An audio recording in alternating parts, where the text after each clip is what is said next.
Wait till we're streaming. Yeah.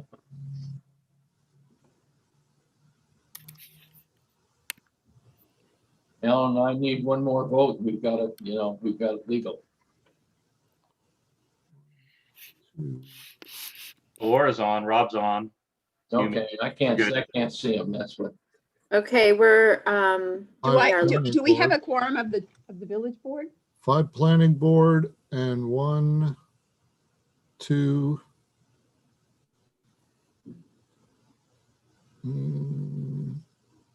there's 4 of us. Donna, 3, 4. 4 trustees. Okay, well, So we have a quorum. Quorum on both boards. Is the AHRB coming to this too? I don't think so. I think they're scheduled to join you for the hearing at the end of the night. That's according to your agenda. well, Pierre sent us notes. now he emailed me. He wasn't going to come tonight. He couldn't come tonight. So, but we'll see. Maybe at the end.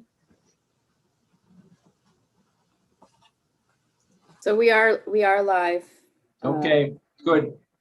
Good evening, everyone, and welcome to the regular meeting of the Planning Board of the Village of Dobbs Ferry, New York, on Thursday evening, May 6, 2021 at 7:30 on Zoom. We welcome the mayor and members of the Board of Trustees and AHRB to join us now for a joint meeting for agenda item number 2.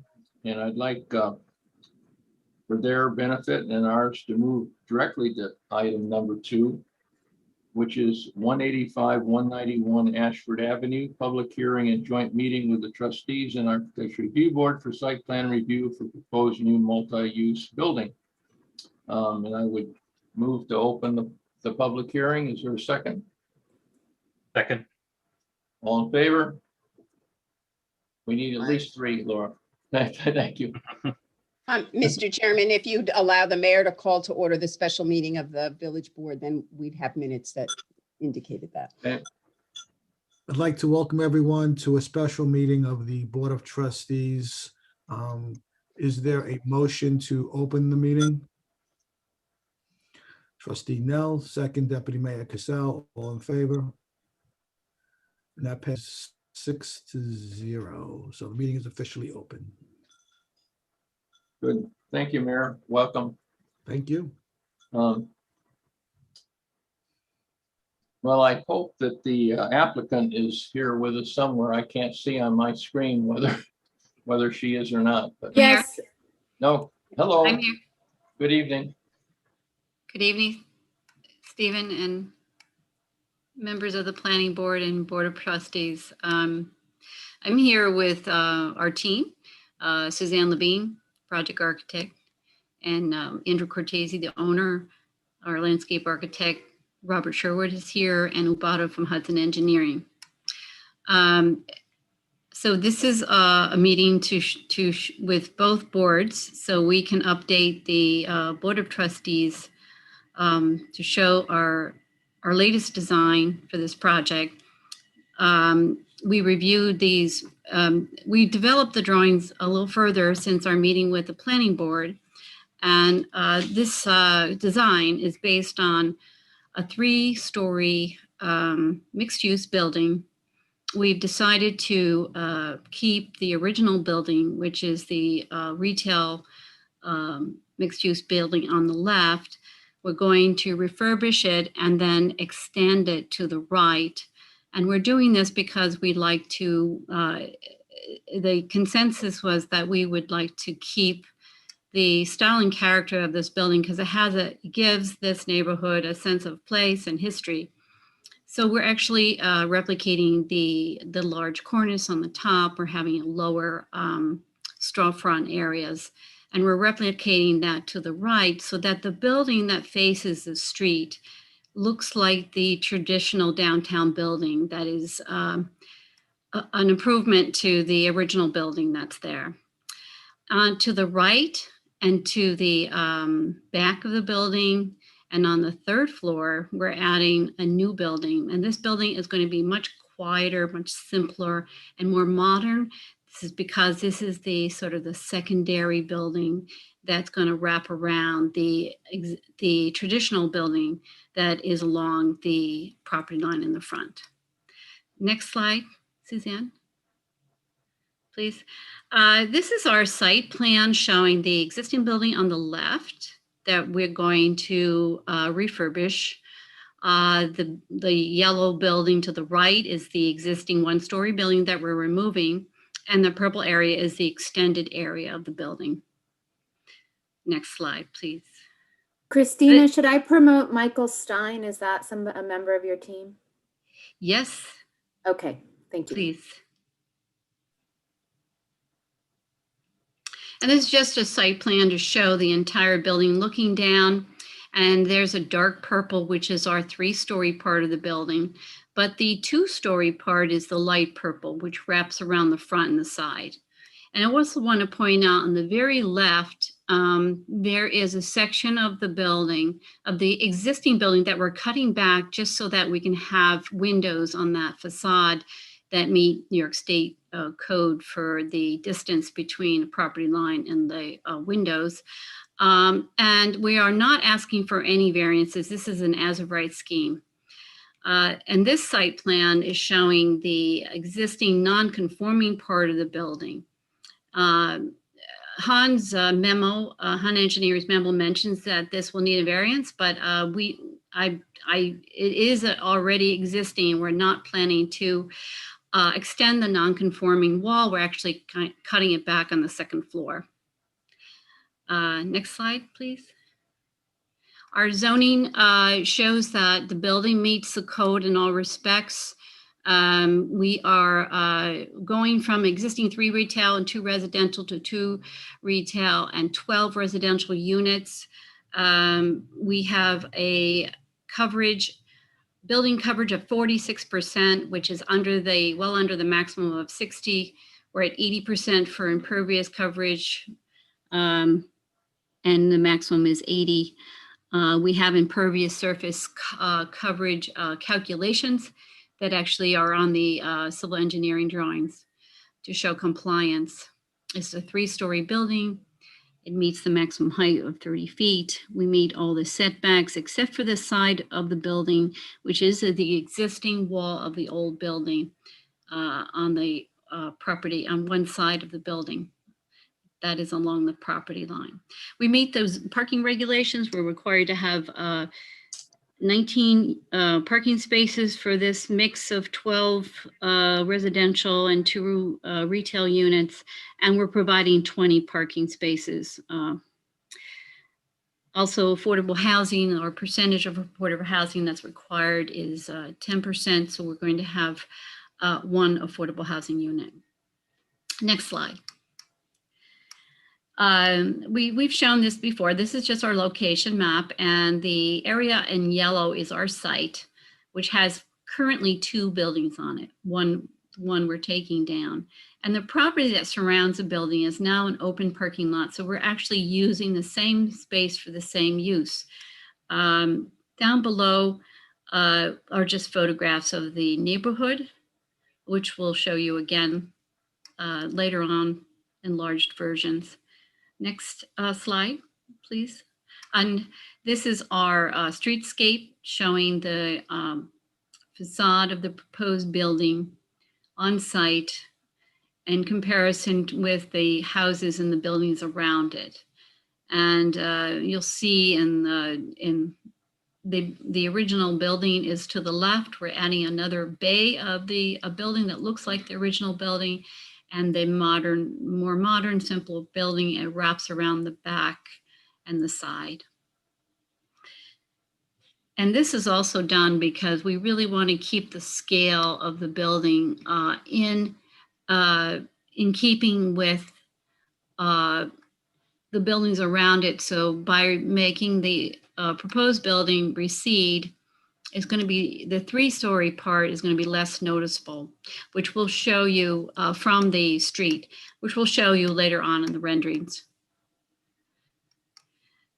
These are the views. The first photo on the left is looking east. They're showing the original old building that we're planning to refurbish or retrofit. This is a view looking the other direction on the right, the west view. Down below are the views of the original building that we will be renovating and altering. Next slide. Our floor plans that we ended up with at the last planning board meeting show retail on the first floor. And we are making use of the storefronts that exist on the existing building. So on the original building, we're going to have 2 units that are either live work, which means that they're going to be offered to the residents that live there, or they may actually be rented out to a retail business. On the right, just to the right of those 2 units is the main entrance to the building that leads to the residential units. There's an amenity space that is located here because we want another storefront along here. So we have this extension of that storefront facade along the main facade. And then to the right, we have a 2 bedroom unit, and to the left and the back of the building, a 2 bedroom unit. One of these 2 units will probably be the affordable housing unit. And as you can see, the parking wraps around the side, the back and the side of the building, just as it does now. Second floor, we have 6 units. 4 of them are 1 bedroom, 2 are 2 bedroom. On the left, we cut the original building back so that we could have windows in unit 4. Next floor, Suzanne. And then on our 3rd floor, we have 4 units. They're all 2 bedroom units. Some of them have roof decks. And on the roof plan, we have a common roof deck and 4 private roof decks. We have a staircase and an elevator going up to this area. This slide shows our south elevation facing the street, showing the building on the left, which is an upgrade and rehabilitation of the existing building that has 2 retail spaces and residential on top. Our main entrance to the residential units is here to the right and pretty much in the middle of the building. And we replicated another bay of the original building so that we could have a storefront with residential on top. And to the right, that is setback, and above is our new, more simpler and modern looking portion of the building. Next slide, please. These are our side elevations. The west elevation is what you'll see when you're entering this neighborhood on the street. There's the first story is existing, but we're going to add some interest, even though we can't have windows here because it's on a 0 on the lot line. We're introducing panels at the lower level. We have roof decks above the old buildings. We got this by setting back this wall. And as you can see, the 3rd floor is set back from the 2-story old building. And we did this so that the view of that 3rd floor would recede from view from as seen from the sidewalk. Down below is the east view, which is the other side of the building. And what we've done is we have pushed back the building so that it actually covers the parking area that is in the rear of the building. Next slide, Suzanne. North elevation, we're still developing. This is the back of the building showing the open bays where we will have parking spaces and also another entry to the building. And this whole facade is going to be treated in a more modern way. Next slide, Suzanne. And this is our color scheme. We're considering the use of different shades of gray to try to unify the whole building. But as you can see in the front, we have a very different facade treatment where we have lower cornice line, storefronts, upper cornice line, heavily detailed to match the existing one. And we have mullioned windows. These are all ideas that are also in your downtown design guidelines, consistent with those ideas, so that you still have this continuation of some of the old fabric of the downtown, but then wrapping around it is something that's a little simpler and modern. And then down below are the side elevations. Next slide, Suzanne, please. This is our rendering showing the view of the building as you're headed east towards Ardsley. You're going to see down on the first floor these panel treatments of the solid wall right on the property line. You see the storefronts facing the street with the residential on top, lower cornice line, upper cornice. There's going to be 2 stories of porches on the side.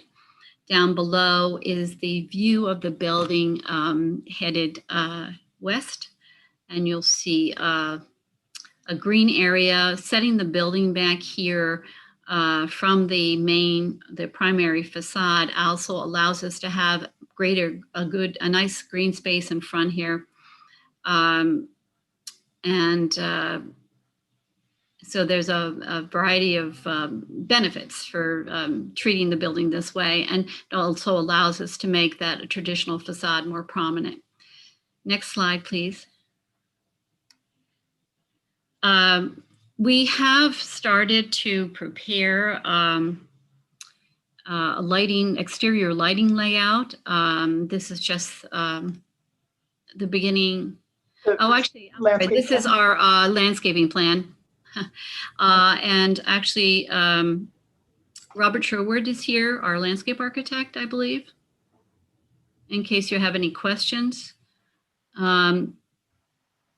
We're planning to work with the village to find to come up with a design that works with the village guidelines for the streetscape by adding some trees here, maybe some concrete pavers or brick pavers and some plant beds. We're also taking into consideration the comments from the traffic committee memo. So we may have something that actually is a traffic calming that allows, striping of the edge of the road and some plant beds. Also in our landscaping plan and our site plan, we are going to add some of the ideas in that memo, such as bike storage. We have in the back of the building over here on the left, a ramp going down to bicycle storage. Also, we're going to have 3 electric car charging stations. And they also mentioned adding a gate in the back here that just connects to the lane that is right up against this property line.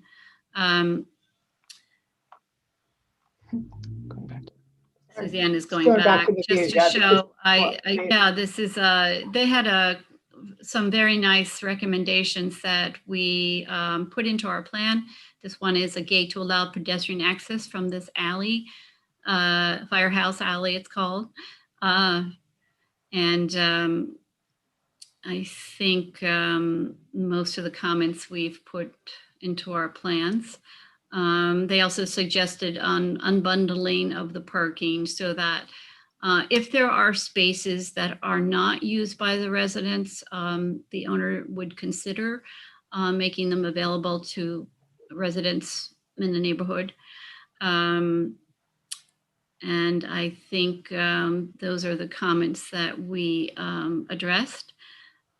Suzanne, do you think I have it all for that? So I think we can go back. We have the civil engineering drawing, Yeah. and we have the electrical plan we could look at just briefly. Yes. Started developing. We also started developing our exterior lighting, which we need for our submission to the AHRB. And this is just some of the ideas of the lighting that we're going to have on the building. There's some images on the right. We have located them on the plan. All lights will be dark sky compliant, and the light sources will be concealed to comply with Dobbs Ferry regulations for exterior lights. And I guess the next slide is the civil engineer's drawing. Ubata from Hudson Engineering is here in case there are any questions. He has developed a stormwater management plan. I think that's the next slide, Suzanne. Yes. And he also has calculations related to the impervious surface coverage that we are to show compliance with the code. And we're at the end of our presentation, so I'm happy to answer any questions or have our consultants address any comments. Yeah, I have a question regarding the apartments in the back where the affordable housing unit is. Yes. It looks like the parking is a little below grade there. And the windows will be above the car height. We have an Yes. elevation, I think. Yeah, I'm gonna go the Is that- elevation. yeah. I think that'll. Yeah, be no, because I mean, it's like people in those ground floor, Yeah, those bottom yeah. apartments looking out at a parking lot is not that appealing. I just wondered some way you can buffer that or do something to make it less looking at a parking lot. You know, I think we tried to keep the sill height because the first Yeah. floor is actually 5 foot higher than the back. Okay. The rear grade, we're able to have, you know, pretty nice sized windows, but the sill is above the level of the car. So you can see that this isn't a, you know, an average size car, and the first floor is up here. Yeah, I mean, So the that- concern is people coming in and out of the car and being, you know, 3 feet from somebody's window. Yeah. But I just throw that out there, you know, Yeah. you well, gotta do what you gotta do, but yeah. The wall on this side of the building is on the lot line, so we weren't able to put windows over there. We could make this Oh, a okay. little bit higher, possibly. The sill height. Yeah, but I think our intent is to try to make sure the view is over the cars. But we'll think about your I comment. mean, actually, it's even just for your rental purposes, you know. Yeah, of course. Yeah, Yeah, I think you take into consideration that people don't drive small cars anymore. Yeah.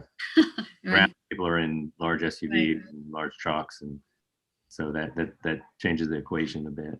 Right. Well, You know, maybe there's I don't want to suggest you make the windows too small. Maybe there's a treatment on the lower lights to, you know, I don't know. I'm sure you can come up with something, but I think that I don't want to get into too much detail. I think you'll find a clever solution. sure. Yeah. Yeah, we'll definitely take that comment into consideration for sure. I have a question about, you can go ahead. Thank you, Christy. I have a few questions for you.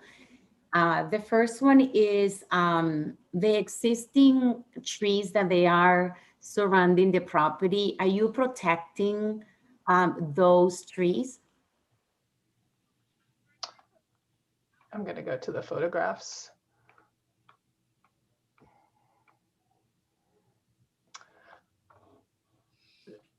I believe this tree, most of the trees we're taking down. There's one tree here that that is oversized and interfering with wires, and that will be replaced with another tree. We'll be adding 2 trees to the front of the building.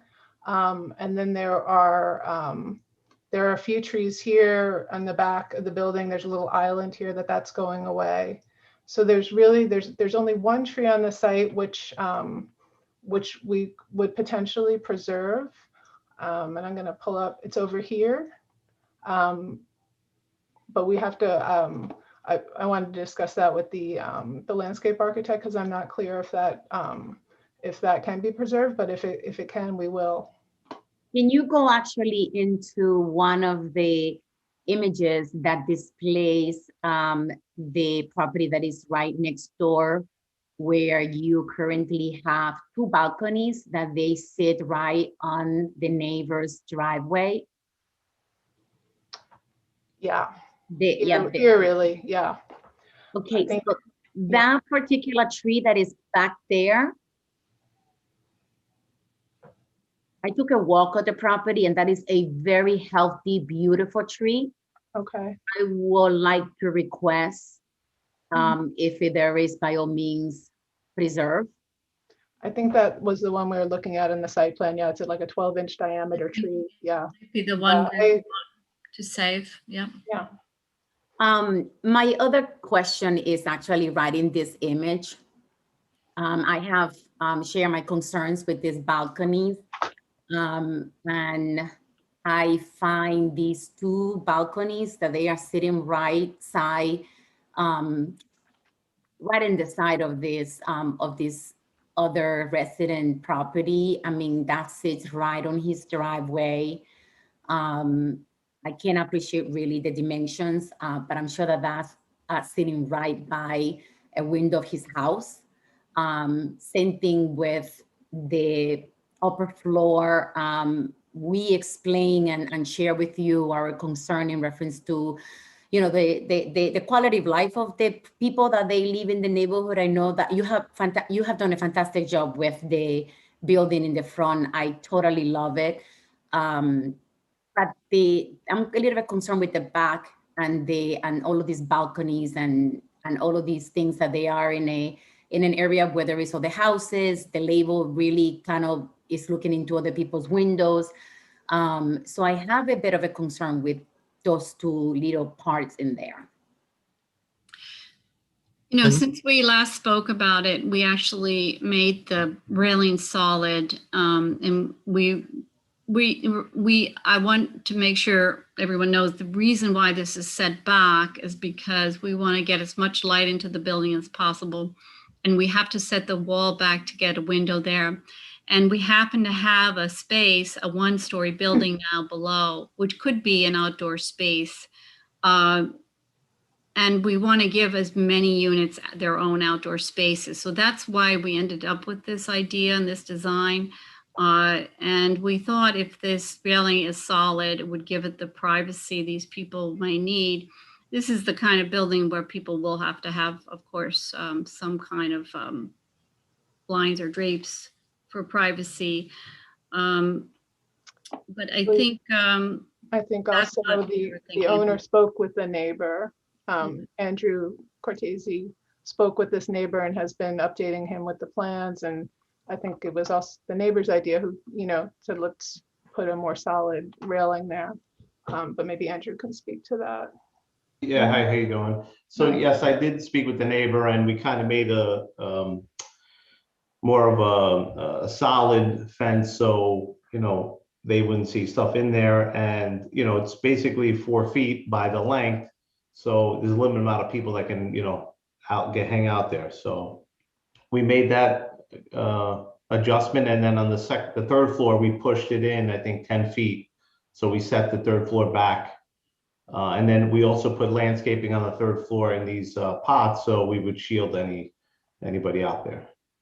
Well, when this moved into a public hearing, I'm curious to hear what, you know, he has to say as well. Sure. And some of the other neighboring properties.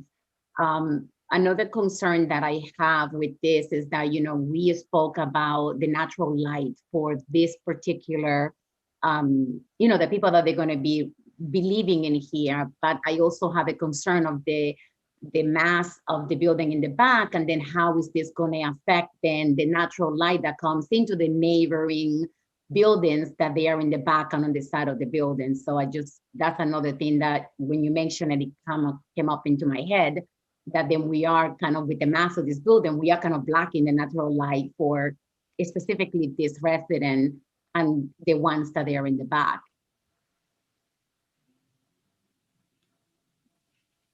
I just want to pull up the site plan. Because there's a property on this side, and then this is the firehouse. And then the other properties are over here. And we can look at the other properties are set back here. And our building is just about here.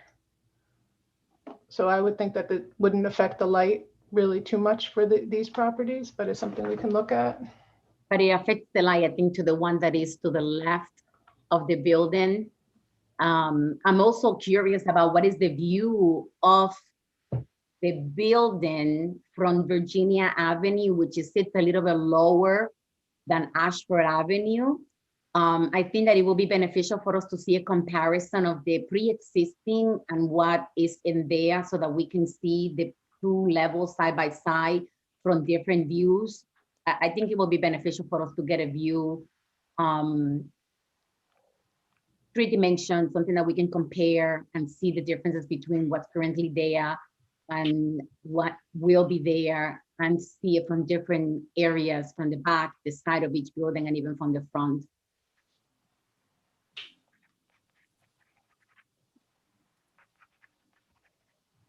You know, the wall, those 4-foot high solid railings they're showing right now, there's a wall there. This is an existing 2-story wall. Here we go, back to the photographs. Right, Yeah, Christina, so existing. Oh, you part have, of it. I Yes, think the code reads that any extension of an existing nonconformity needs a variance. But I think it might also say modification. I see. So, Hmm. I need to double check on that. So you have the existing 2-story wall with windows in it, and you're keeping that in the front, but halfway back of the existing, you're sort of Putting it back. converting it to an open porch. So that might need a variance I if see. the word modification is in there. So I got to double check on that.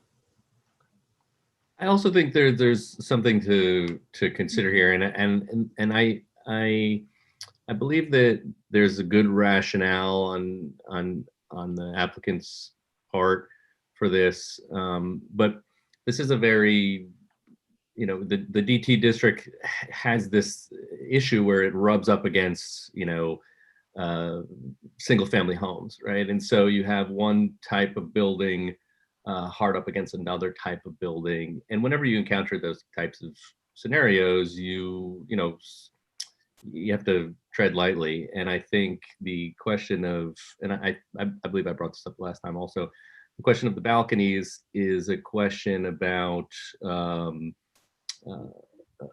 that transition between one type of building and another.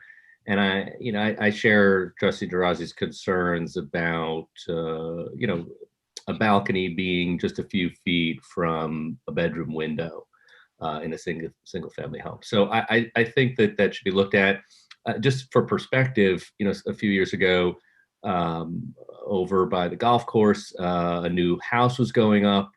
There was a flat roof on a 1-story section of the building, and the neighbors all came out and they objected to having, you know, a kind of a sort of a roof deck on this new building.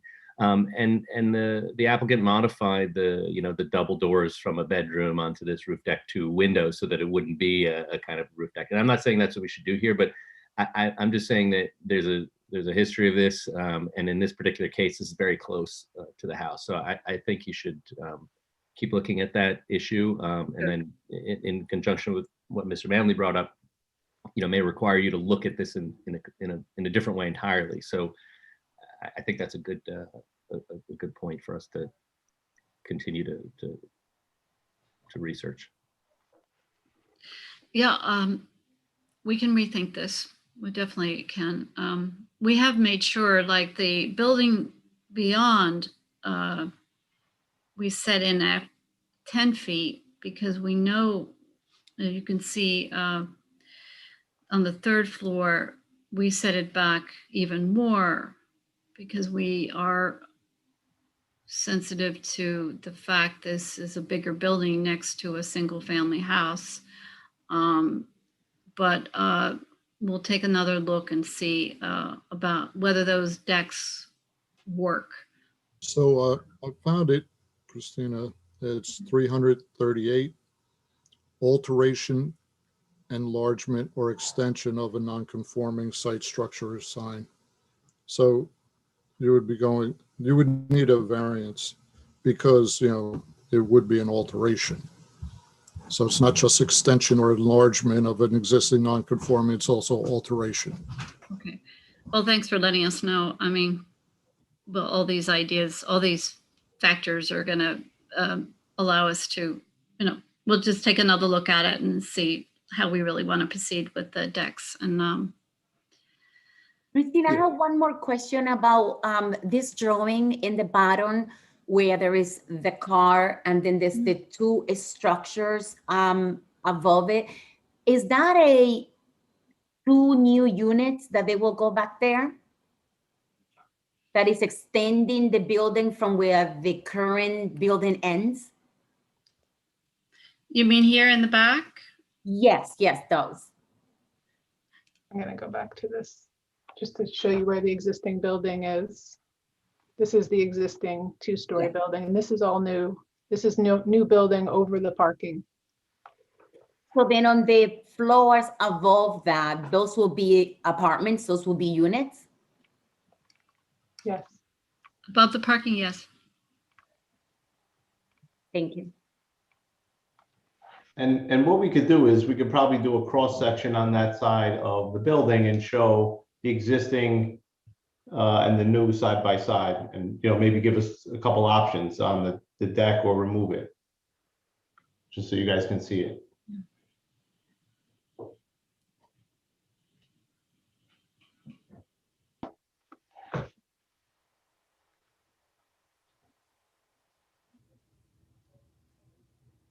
Yeah, we will look at this. We'll study this more and take all these comments into consideration. I think the only thing, Laura, I think the only thing that I see with Donna Cassell, she mentioned before about the light, like cars driving in at night, how does that affect the windows of those apartments in the back? That would be my only concern. So in other words, people obviously like headlights travel a lot. So here we are with, this unit here and the unit on the left in this elevation. And like, how do we unfortunately control that as far as living there as a unit? One more point, as you mentioned that, I just thought to make, you should also, is there some way that we can require that it's head-in parking so that people don't back in with the exhaust fumes going into those windows? I don't know. That would be the natural way, I think, to come in, Yeah, but there's always something. I don't know how you'd regulate, I'm not sure how you'd regulate that. We could put signage. We could put put signage. Yeah, exactly. Yeah. I mean, I'm kind of surprised sometimes because I come out of my parking garage and during the day or actually in the morning, I realize that my lights shine on a resident's house that's like almost 2 blocks from where I live. And it's amazing how far are the cars of, nowadays, I don't know if it's LED or whatever kind of light they are, but I'm always amazed that I see the reflection in their window of my car, of my headlights, because they're always on, because that's the kind of car we have now. And so I wonder like what the impact is when somebody pulls into that spot on that unit because it's so close. I'm just throwing that out there. We could also make sure that those spaces go to those units close, that these spaces belong to this unit. So at least maybe it feels a little less invasive, and this as well, these two. You could throwing that out help there. that with landscaping as well. Can there be landscaping between the building and that area? Well, Between one the thought, parking and the property line, sure. yeah, we, let's just say I don't know, there's a possibility. It's a possibility. I'm just sketching this. This is the minimum aisle. That's the minimum 24. But Suzanne, I wonder if we could think about whether we could tilt this a little, I don't know, get a little bit of green space or something. I'm not sure what would grow under the building. It's very tight. It's very tight. Yeah, I don't know. I think Rob Sherwood, the landscape architect, is on. I don't know if we can promote him. Maybe he can help us. One, I think you're Robert Sherwood, landscape architect. One, obviously you're underneath the cantilever part of the building, so it'd be difficult to get light in I'm there. sorry, I wasn't talking about protecting your building from the headlights. I meant the building to the rear and to the side. west. Oh, Yeah, to the side. There and could we be are- landscaping in that area. Sure, and we have done that. There is there's going to be a fence, I believe, along the property line. Yeah. And we're also buffering that with native vegetation as much as we can. Hopefully leaving that one big mature 12-inch tree that's in the back. But then along the back property line, I have some evergreens and some mixed in flowering shrubs just to buffer that.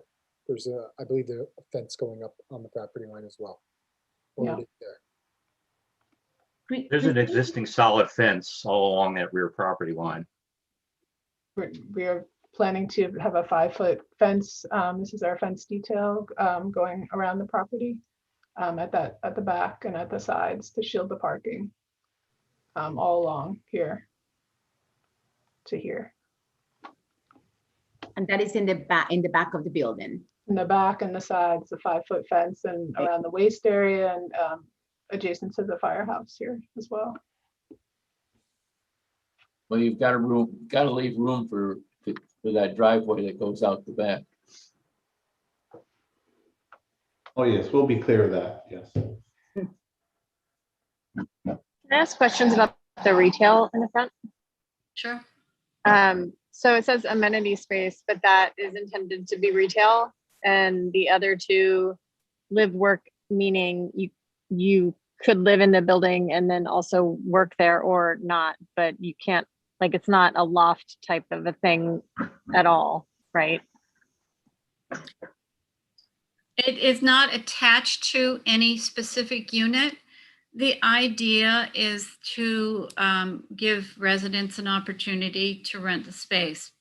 And then the idea and the reason for this idea is because of giving these spaces some flexibility, since sometimes it's hard to find a business to take over storefronts, and people working at home more, and maybe one of the residents could use the space. The amenity space is also a flexible space. It's either going to be a common amenity, like a room, like a gym or a party room for residents, or it could be rented by a retail business. I would just want to reinforce what I said last time and hope that these three would be primarily retail, and that would be the goal of them, is to have retail and not have those end up being a gym that's for the building and somebody's office that doesn't actually open the door for customers or any kind, because that's defeating the purpose of having retail space in that midtown part of Dobbs Ferry. That's still just getting rid of it basically and having it there for appearances only, which is not really the point of trying to keep it there. It's to try and have a space that's useful for the residents, not only in the building, but surrounding that area, having offerings or a retail space that can benefit its neighbors in some way. So I still feel very strongly about that. And I hope that that is the intent here. Yeah, I think that's a very important point, and none of us are asking the applicant to fall on his sword with and then put in a blockbuster video or something. I think, there are plenty of opportunities for, active, revenue generating retails. So, and I just want to say another thing, what we'd really hate to see here is for these live work unit A and B or amenity space to become, sort of closed off, right? So you put in this great storefront and then it becomes sort of like an extension of someone's living room where they put blinds in and they, it defaults to something other than what it was intended.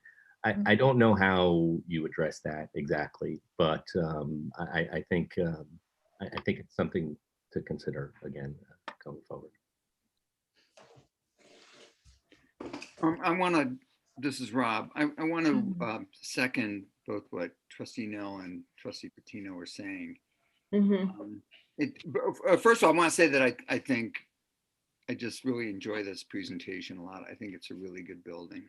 I really appreciate how clear your presentation is and how much information you're giving and how responsive you've been. So I just think I want to note that. I think on this issue of ground floor, I did a little homework this afternoon, and actually in DT, you're allowed as a right to have residential on the ground floor. So in some ways, I recognize that we're asking for something that is technically, I guess you're not obligated to do it, but I do think it's important that these ground levels remain active and transparent. And I guess my question, I guess it's a question for Ed. I don't mean to put him on the spot, and I don't know if we know the answer, but I know that when we did the Walgreens, one of the things that where they were required to do obviously they were required to do ground floor retail. I mean, it was going to be ground floor retail, but everybody recognized that you could require all the window space you want, but then the retailer can put up a series of displays and storage things that, for all intents and purposes, block out the interior of the store. Somehow, and I thought it was because of something we asked for, that did not happen. And I guess, and it hasn't happened so far, and I don't know if it's going to be an issue in the future, but I guess I'm wondering, is there a way of... There is code, Robert. So let me just say DG is a little different than DT, but in Well, we're DT, right, this is DT, right? Right, and Walgreens is DG. Right, gateway. So, but there is, a sign codage. So in our sign code, require permits for any signs. And it also states that I believe anything within 3 feet of the window is considered a sign. So you can't just not put a placard sign up and then just put the back of a shelf against the window and block the window. Unless you leave that annular space, you're going to the AHRB for approval, and they're not going to approve something like that. But suppose somebody creates, decides, well, I want Venetian blinds on this thing. It also says that it has to be, I believe, 30% open. Right. Okay. So yeah, go ahead. I'm sorry, Christina. What? I was just going to say, I was pretty involved in Hastings and our design guidelines, and we have all sorts of regulations to keep display windows open. And then, there was a kind of a push to encourage people. And plus we have the code, of course, which is not always followed, but we wanted to encourage people whether to have display windows, whether they're retail or not. And, ideally we'd love to have display windows here along the street. And maybe one, the amenity space would be lovely if that was a little coffee shop that could be shared, is a business, and have retail shops. But the reason why we're showing these as flexible spaces is really out of our client's concern of getting a viable business in here that will last and thrive, which has been, according to Andrew, has been a problem in this area. But, maybe when you make it very attractive, it changes the kind of tenant you're going to have. I'm not sure, especially you make it functional. So we have set these up so you could have two shops or businesses. They both have their own toilets, and the amenity space on the right, which is, ideally, I do think it should be like an internet cafe or something, but I don't know how we can really control that, and that's the only reason why we're showing it as a kind of a flexible space. I appreciate that. And I know, like, your office and to Sophie's office, and they have models, architectural models and stuff like that. I mean, to me that works. I think that that's okay. So I guess it sounds like our code has has what we need, although I trust your goodwill, it sounds like the code has what we need in it to maintain some level of transparency, even if we're not lucky enough to get some great cool little cafe or something like that. The other thing, a couple of other things that kind of relate to this. The other one is in terms of street parking, and this is sort of maybe not fair to put on you. I think this is a question for the Board of Trustees and for our Highway Department. I drove today, I went by Ashford Avenue today to see what the potential was for there to actually be on-street parking in this part of the world. And while I think it's a little tricky on like right in front of your building and as you approach the turn, I think Ashford Avenue right here, and in fact, illegally, there were a couple of cars parked today when I went out to look. And I think given the fact that our village-wide speed limit is 25 and there's discussion of making it 20, and I don't know what this lane is, the existing, the lane on the south side, it does not have to be more than 11 feet. So it might mean restriping Ashford Avenue in addition to doing something, but I think that the village should seriously consider providing a certain amount of on-street parking in this area when you get west of where this driveway is. As I said, there was a car parked there today. Nobody, and this was rush hour, nobody was having any trouble getting around it. And I really think that that would maybe make retail more appealing there if somebody knows that they can just park and go in. I think that's absolutely true. Yeah. The other thing I'm kind of, and this is, I realize maybe I don't know what I'm talking about. I mean, first of all, I want to thank the traffic committee because I think they did really great work in their suggestions, and I appreciate how responsive you've been. I guess the question I have is, in this scenario where the parking is quote unquote unbundled, and I realize maybe I don't know what that means as much as I should know what it means. I mean, I get the idea that the parking space is not necessarily sold with the unit, but I'm curious then, okay, let's say half the people in the building decide they don't want to pay for the parking space. Well, I guess I need to better understand, again, this is more my own ignorance than this question for you, is how do the balance of those spaces then, like, how is it that they are used? Like, are they, because right, I can't imagine a situation, well, I don't know. I guess I just need some clarification on how the unbundled spaces are actually used.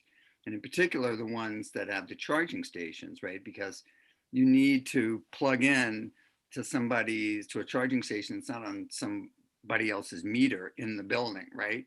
So that has to be somehow metered separately and charged for separately. And I guess I'm looking to the traffic committee to clarify a little bit more about how the spaces, if what you're doing actually is what everyone's calling quote unquote unbundled parking.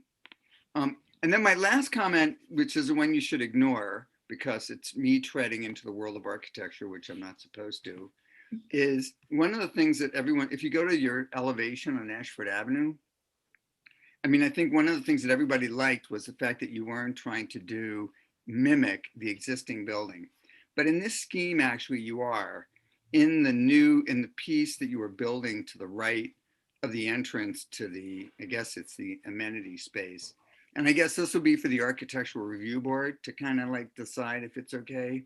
But I guess I'm wondering a little bit why the architecture, before it was pretty clear, it's the old architecture restored and it's the new building. Now we have this condition where we're kind of doing the ersatz version of the existing building in this bay to the right. And I just don't know if that's the right thing or not. But that's not, I mean, that is, I guess, for the Board of Trustees to think about ultimately. It's not really the planning board's purview. That'll be the AHRB's purview. Do you want me to respond? Yes, please. Okay. Well, to that last comment in particular, we did quite a few studies of this building, and we even took some time off. Like, we haven't been to you every month because we wanted to take the time to try to to come up with a design we thought really worked. And if you'll notice, about half the building, we didn't want the building to be one half the old building and one half new. It's a challenge to, it's a design challenge to have a building that will, it has grown quite a bit, but we felt that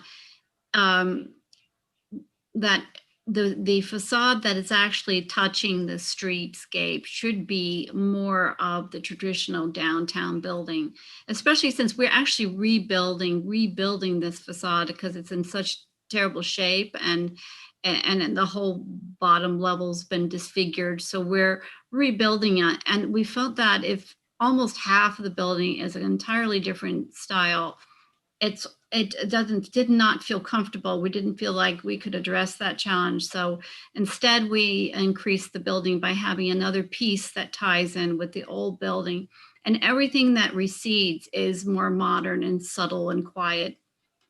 That was the idea behind this. And do you know any more than I do about the unbundled part, like how you're imagining the parking gets used? I feel I have to talk to Andrew Cortese because I want to make sure we're in sync on this. My understanding was that the spaces wouldn't necessarily be assigned. People could rent out a space, and it doesn't necessarily have to be a specific space. And if there are spaces that are unused, and then they could be rented by residents that don't live in the building. Yeah, part of the unbundled, the idea of it was also that that the space is usually already is built into the rent or built into the sale price of a unit. Right. And in this, with unbundled, it's okay, your rent will be reduced by X amount if you're not using a parking space. And then if nobody's using that space, an outsider can come in and rent it. Right, but how is that? But rent it for free? Rent it because they pay someone else? No, they would probably have, I'm assuming they would have to pay for it because the whole idea is to have less cars. So the person who's renting the apartment would be paying less in rent if they didn't take the parking space.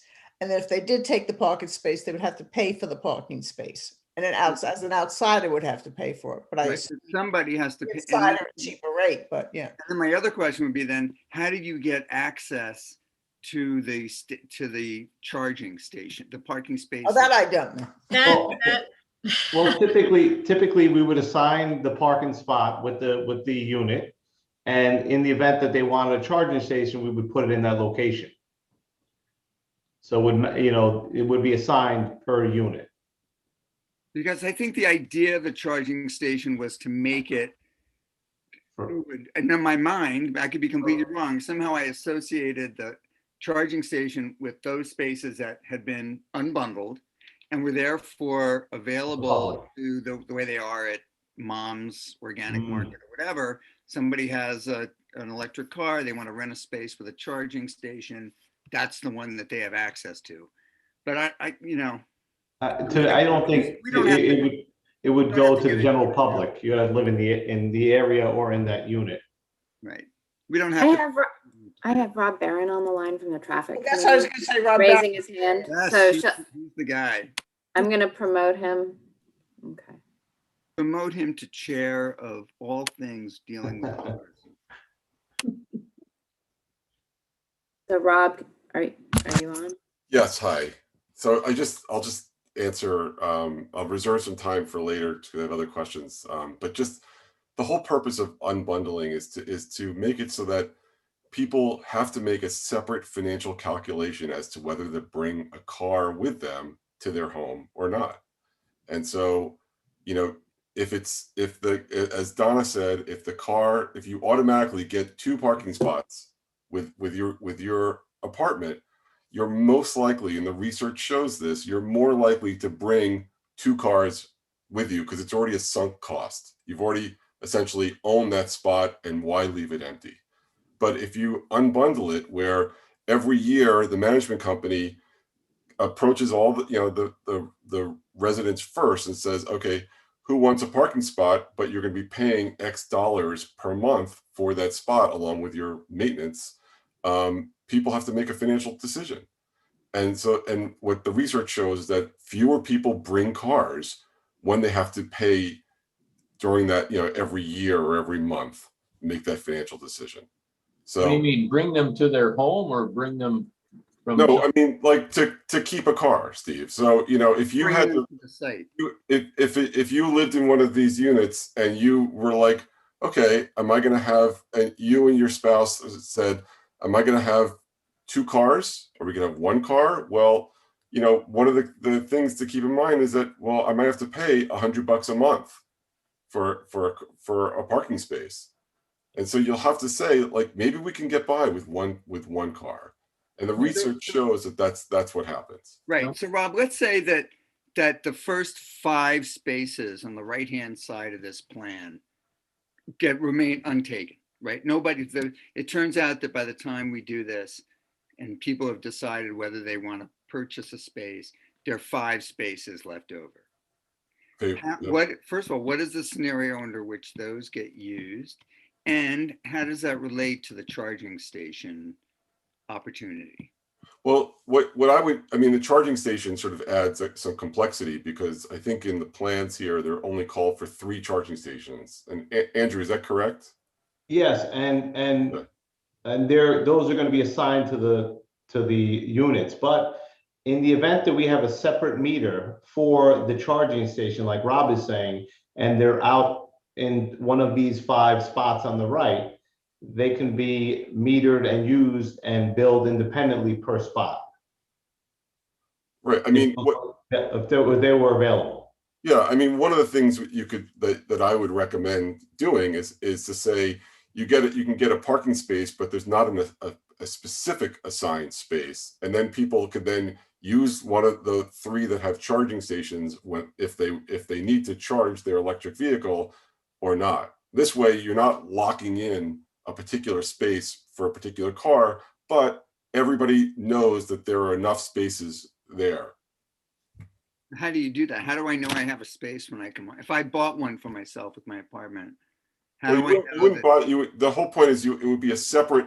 You wouldn't necessarily buy one with the apartment. You would rent it from the building every year. So if you do that, then the management company knows that we have 20 spaces. We're only going to rent 20 people. But don't they put up a sign that says Rob Lane's space? No, they just number them. So we currently do that at 78 Main Street. We have 9 spaces in the back, but there's only there's 3 available that people do not need. So there's only 5 cars parked there, and we charge per spot. So some people don't decide, because if it's $75 or $100 per space, they don't want to incur the cost. Got it. Can I suggest that we move on, because, this is really a minor technicality. I mean, that I can could address later on. I don't think we're going to wrap it up today, but do the Board of Trustee members have any other questions to ask? Is it possible that we can consider, speaking to what Robert brought up, which is great, thank you so much, Robert, in terms of the parking on Ashford Avenue? I feel that if we will provide on-street parking, that will be very helpful to any business that potentially can go into the building, and also will be something nice to do for the neighborhood. Is that something that could be considered for the developer to have? And is that something that the village will allow? I think we have to check with DPW on that, because I think Ashford Avenue gets cleaned pretty frequently the way Broadway does. I think, I'm not entirely sure. So they might not be able to have overnight parking, but I'm sure that can be checked out. I think Mr. Cates is on the line, who is, are you here on capacity of our village as our village planner? Perhaps he could take a look at it. I agree with Mr. Lane completely about trying to support the applicant's effort to to make these retail spaces attractive. And I think parking is obviously a huge component of that. And clearly signed, clearly dedicated spaces are going to help those potential businesses tremendously. And I think we should absolutely look at that. And going forward, I would be in support of the village taking a little bit of research and assisting. And on our part, we would support doing that as well if we could, do the striping or anything that we can contribute to that, because it would help our retail spots as well as slowing the traffic down, I think. Yeah, Trustee Patino, I was going to make the same point that Mr. Cortese just did. Just if there's enough space for it, having on-street parking could also help with traffic calming as well. I've always believed that would be the case on Ashford Avenue, where it's the case on Broadway, for example, when cars are parked along that side of the street, and the lane is narrowed. People have to slow down because there's traffic coming the other direction on one side. There's parked cars on the other, and you don't have a choice. You can't go 45 miles an hour, which is sometimes what happens here in this part. And so that's not good for the residents. That's not good for this application. And I think we have an opportunity here now with this wonderful new project to really help anchor this whole neighborhood in a number of ways. So I am also in support. And I also thank you, Mr. Lane, for pointing out that this is a really cohesive and application. It's a good looking building and it's a welcome addition to this neighborhood. So thank you to the applicant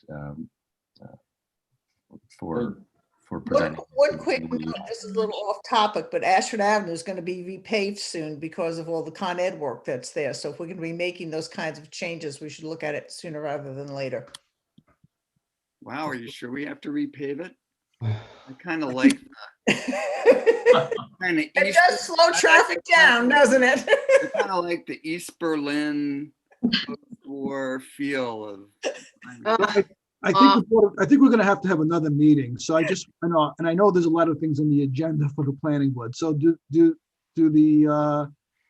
the Board of Trustees have any other comments that the developer could take into consideration in anticipation of another meeting? Yep. Thank you, Mayor. Yes, thank you, Mayor. You guys have to stay the rest of the night, so I just want to help you guys out. Yeah. Can I raise? And I think we're working our way there.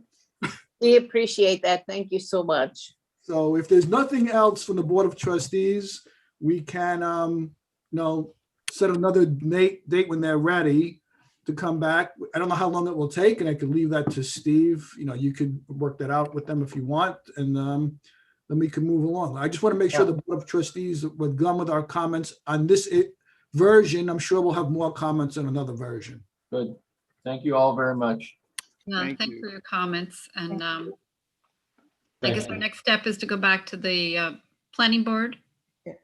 Good. I think we have to legally close our part of the meeting, Vinny. I see. So I'm sorry. All right, so I'm just for the Board of Trustees and I can't see everybody, so I'm just going to. Is there a motion to close this special meeting? All I can see is Motion by Patino. Seconded. Seconded by Sullivan. Well, you can stay if you'd like, but. All in favor? Aye. Aye. Unanimous. So thank you, everybody, and we look forward to the next version. Good night. Thank you. Thank you, Christina. You're welcome. Thank you. Yep. Thank you so much. Thank you. Thank you.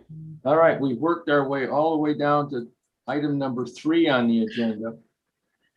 Should we go back to 1? Need a motion to adjourn. Rob Barron has his hand raised. Should I? Well, can you hear me? Yes. Yeah. Oh, I'm sorry. So there were more comments that we had on 185, 191, but I guess so we'll just have to hold them off until the next public hearing. Well, I appreciate what your board sent in. That was very helpful. But Oh, it's great. I think we're an hour in, so I just assumed. No, that's cool. It's good. I just have to go back to my committee and tell them I didn't like all comments will be used. No, well, Okay, thank you very much for your time. Thanks, Rob. Thanks for all the good work. Okay, Yeah, you did a great job. thank you. yeah, indeed. Okay. We're continuing that public hearing to a next meeting. Item number 3, 398 Ashford Avenue, continuation of public hearing for site plan review for proposed change of use, adding a parking space and paving area. Mr. Chairman, I just Go hate from one to, extent to the other here on Ashford Avenue, but could we just do a quick motion, second, and a vote to adjourn the public hearing on okay, that sorry. application? All right. It'll be to the next Public hearing on the June meeting, I guess? 398 Ashford Avenue on No, 199 no, Ashford. 185 to 191 Ashford. Yeah. Anybody? Can I get a second on that, please? Second. All in favor? Aye. Aye. No, close enough. Okay, Thank you, thank you. And should we go to the minutes? 398, continuation of public hearing, site plan review, proposed change of use, adding parking space, paving area. You were there a minute ago. Hey guys, can you hear me? Yeah. Yes. Yeah. Okay, good evening. So there was a memo that was shared right before yesterday, I believe, for this meeting. There was 3 items that were raised. I would say all of these items were previously raised in a previous memo about 6 months ago by George Palmer, and most of them were addressed. They were all addressed actually with this group. But I just put together a document just so that we could review them again, so that everyone understands that we're not glossing over it. So the first issue that was raised, can you guys see my screen? Yes. Yeah, I'm on yours. Yeah. Yes. Okay. And once again, just for this is solely for the sake of addressing the items that were raised yesterday evening, and just as a refresher since it's been a while. The first item was these new spaces are additional approvals needed for the new spaces that are proposed in front of the building on Ashford Avenue. I have 2 emails here confirming from the county, from the Westchester Gov, that these are village property and do not require additional approvals from other jurisdictions. So here is one, and this is the second one in terms of roadway jurisdiction from the Highway Department, as well as from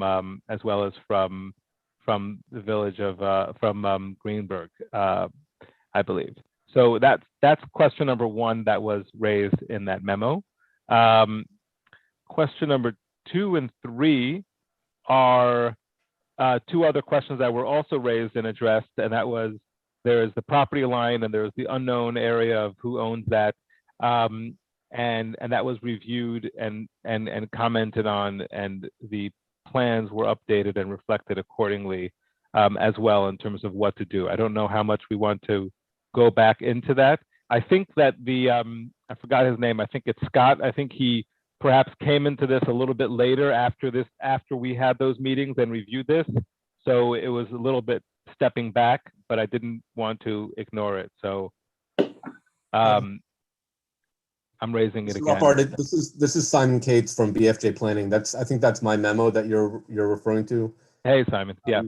The question on the land owned by others, I don't think that there's disagreement among the board about where you're showing the parking from a utilitarian standpoint. I think it's a question of, for site plan review, can they approve you to park, to satisfy your parking requirement on property and conduct improvements on property that that's not yours and that you don't have an easement secured for. So I think that's the question. The last time I recalled hearing discussion about this, it seemed like there was still not clarity about who owns that part of the site. I think we can presume that it's the village, but the last I heard, I don't think that was verified yet. And so that is correct. The recommendation at the time, and if I could just finish. Sorry, please. You note on the drawings that you'll secure an easement from whoever owns that property. Well, we can't know that if we don't know who owns the property from a legal standpoint. So the comment is not meant to hold you up. It's meant to make sure that the drawings are complete in a way that the board can move you along in a way that is, above board. And if the scenario is that the title is confirmed down the road, and you get the easement from whoever owns that property, the village or whoever else, and then you're able to, to legally use that part of the site, that's great. In the meantime, I think the strategy is to show parking on the part of the site that you control, and talk to the board about receiving a waiver from them for the spaces that are on the part of the site that you don't own. That's all. That was my strategy. If Ed, if you want to weigh in, if others on the board feel differently, that I'm happy to defer. But that's all I was trying to say. That's right in line with comments we made earlier. It's like to change the plan to just show the parking, on-site parking that is within the property boundaries, and then the board has the prerogative of allowing the two in front on the street to count, and then giving a pileup or waiver for off-site parking. So it would be maybe two more. So what just to respond to both of you, just so that we're clear, that was the advice that was given. It was also, in addition to that, it was also suggested, just for the sake of showing what was available beyond that line, whether the Board of Trustees decides to count it or not to count it, it was still recommended just to show it. So I didn't remove the line. It's just showing conceptually for future reference. Okay, well, what's there. So I don't know who requested that, but we request you to take it off the official document if you want to show a conceptual idea of what could be used off of your site. It should be a separate page. I believe I actually have both. Remove it. Okay, so that'd be good. Do you have? So I believe I actually, I definitely have a drawing with both, but I don't think we're in disagreement in terms of when it comes down to brass tacks. That's something that's going to be reviewed by the Board of Trustees, and the amount of the pileup will be established. That doesn't change the numbers. It doesn't change the But approval. it does change. It does set an approval. So this board needs to refer and recommend a specific plan to the Board of Trustees, and that plan has to be something that you conceivably can do on your property. So Okay. simply just asking you to just count the ones that are on your property on the drawing. Just show the ones that are on your property. And then I believe this board can refer that back to the Board of Trustees for approval. Okay. If that's the only thing that needs to be done, and I know we've raised this before, can we have a referral, and I will make those changes in advance of the Board of Trustees meeting. For me to be set back an additional month for a comment that was received last night. Now, is I'm getting this weird deja vu feeling because I think I said this last month and the month before. So that'd be up to the chairman and the attorney whether they would approve a conceptual plan, not me. Well, I'm still, this is Steve Hunter. I'm still a little concerned about having the spaces in front of the building count as usable spaces. I think that's in the line of danger there.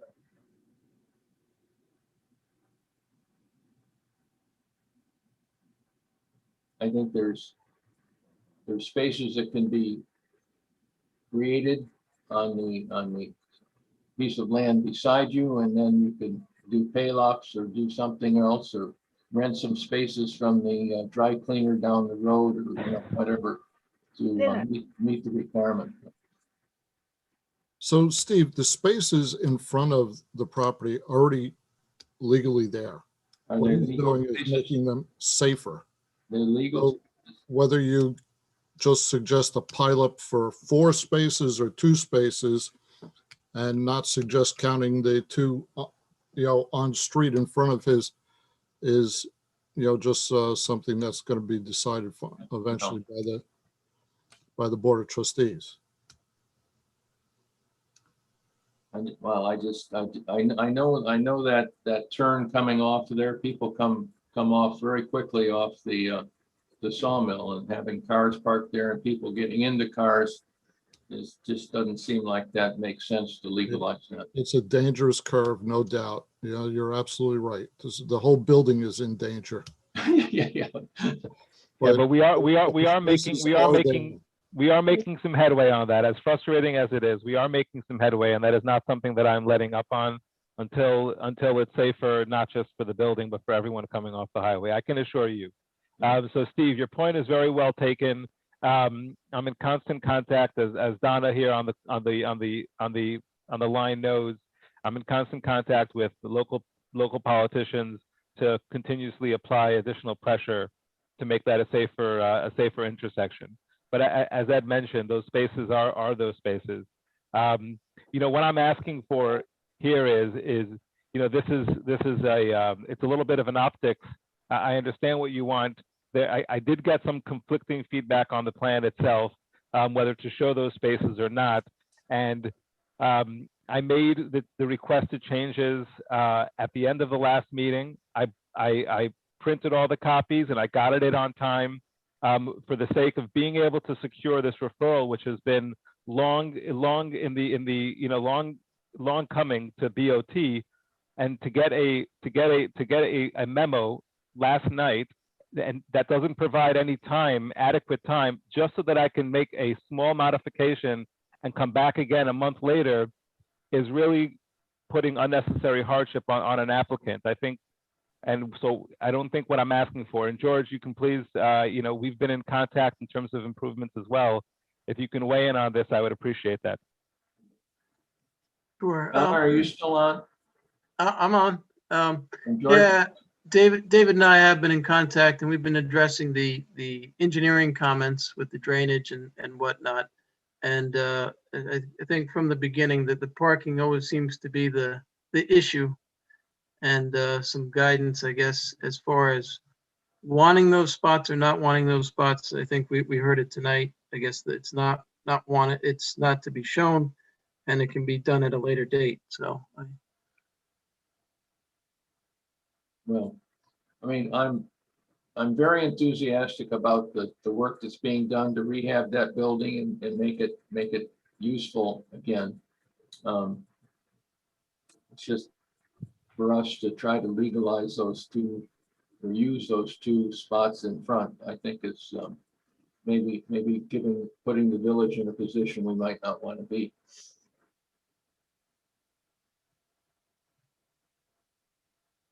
Are we legalizing them or they already exist? I'm sorry, I'm confused.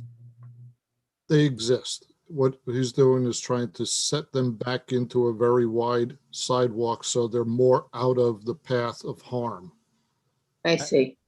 And by modifying them, do we somehow take on some other level of liability that we don't have right now? Yeah, that's my question. Where's our attorney? Fair question. Danielle? It's a fair question. I suppose it's a question that the Board of Trustees will ultimately have to answer, or be answered to, but I don't know the answer to that. Yeah, I mean, but it you say that these spaces are okay, and then something happens, is the village then liable? Even though I know they're allowed now, we are now legalizing a different arrangement of those spaces, but we are giving our approval to it. Does that make us liable? But isn't it David's property? Like, isn't David responsible? The street is our property. I see. But Okay. if I can just also add on, as part of this plan, we are adding these protective ballards in front as well. that are part of making it safer and improving it for the cars and for those spaces and for the building as well. So I think overall the goal here is to improve that entire area and I think it'll actually motivate the Department of Transportation a little bit to take additional precautions. And we can use that as leverage. I mean, I can use that as leverage essentially. I mean, it's not a great corner but I think that's also not, there's a lot of areas that are tight. You know, we were just talking about creating spaces further up Ashford to slow traffic down, right? As having cars actually can be potentially helpful. Is it dangerous to add parking spaces onto a street and have people getting in and out? Perhaps, but you know, there's kind of a little bit of a yin and a yang when it comes to making these kinds of decisions that are evaluated. Yeah. Yeah, it's just that's such a unique corner and people are coming off there at such speed that it puts it in a different league. Steve, I think my camera actually caught you coming off around 45 miles an hour last week. Yeah, exactly. Well, I think coming off of the sawmill is one way, but then people entering the sawmill, because David, your building is like the people going onto the sawmill south, right? Correct. Is more of an issue than people coming off of the sawmill coming from the north south, because I do it all the time. So, and I see that building. So we're talking about people. If you're coming fast from the north, you're going to fly into the building. People who don't Well, exit. look at the videos. There are cars that are entering the sawmill that are being hit by cars coming off the sawmill and spinning out. Right. How often has that in a traffic study happened? Well, we don't have a traffic study, but I've lived in that neighborhood for a very long time. I don't want to give you the exact number. It's happened a lot, Really? especially in the rain. And so like Dave was saying, you know, you could look at it any way you want. You say people could be on that sidewalk and parked car there could save their life if, you know, a car hits that car instead of hitting the person on the sidewalk. Or somebody could just happen to be getting out of the parked car at the time the car slides across the exit and get hurt. So you don't know. But there are spots existing there now. And maybe, you know, this board has already looked at the drainage and everything else. And since, you know, lawyers and the board of trustees who set law are going to have to decide on this, maybe it would be prudent to send it along to them. So just to clarify it for me, when you say there's spots there, people are parking cars in front of the building now. Yes, it's legal to park there. There are no signs that say no parking. And are people taking advantage of that? People have, yes. Okay.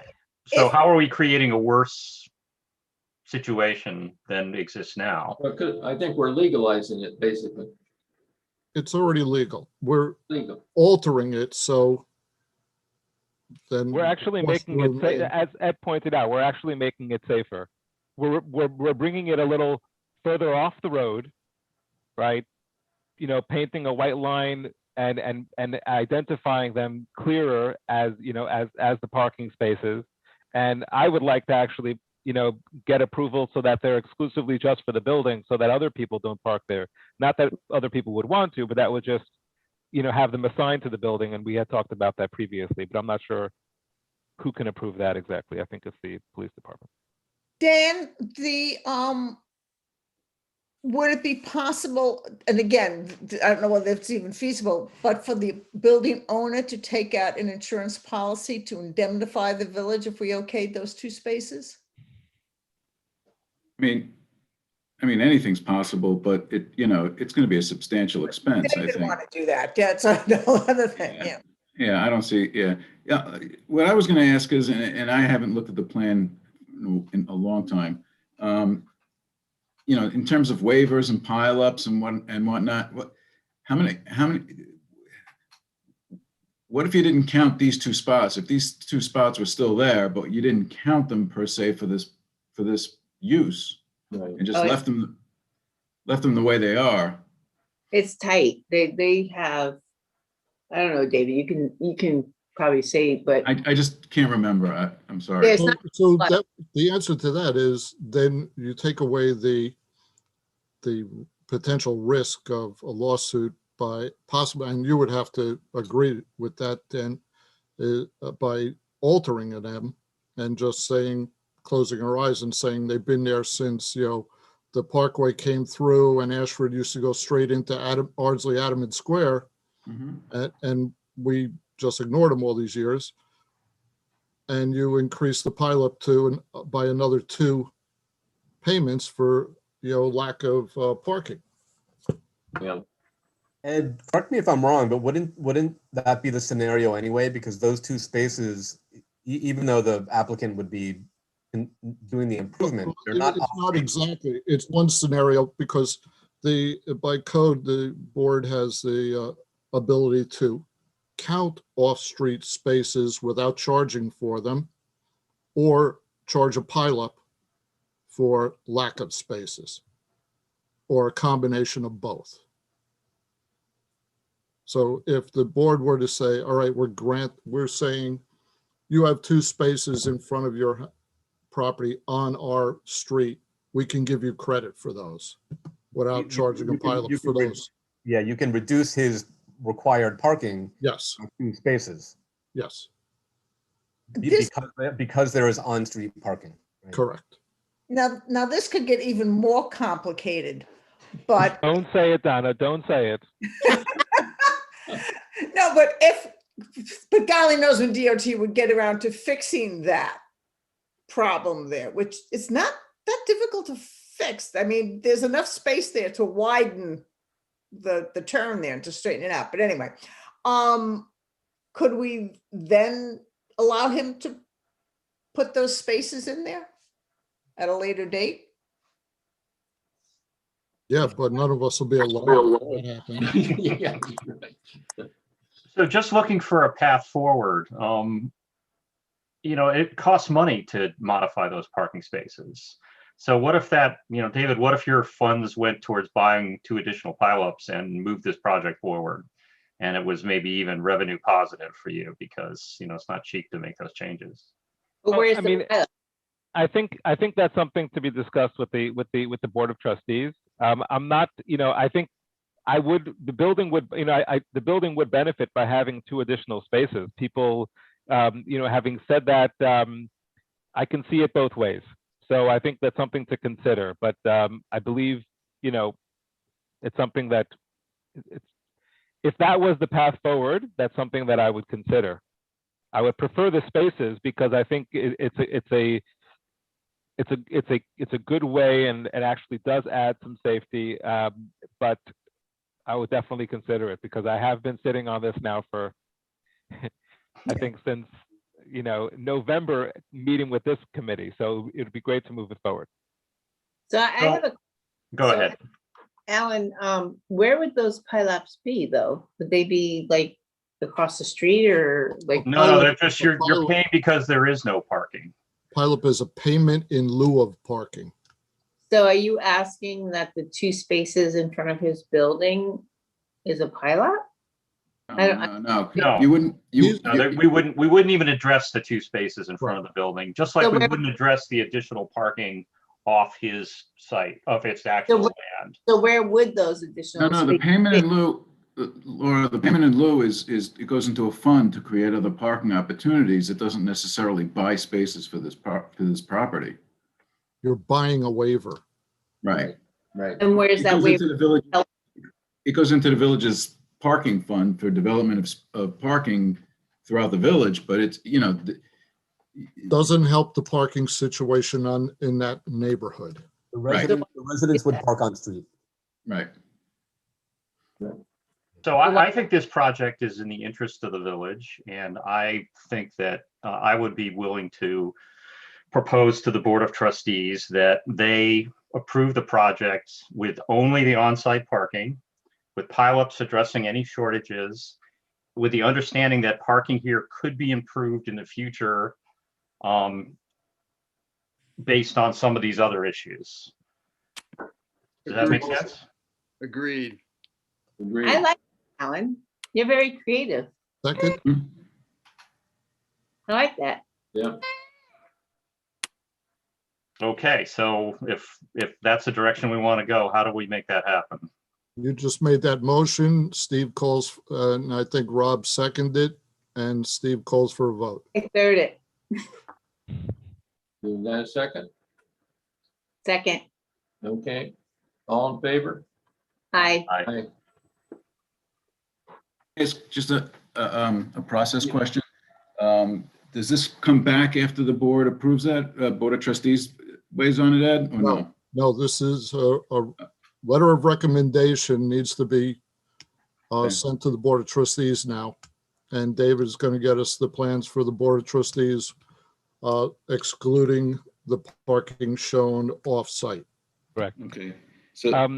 So just for the record, on that vote, we'll say that also included closing the public hearing. So that was all done in one. Okay, in one vote. Thank you.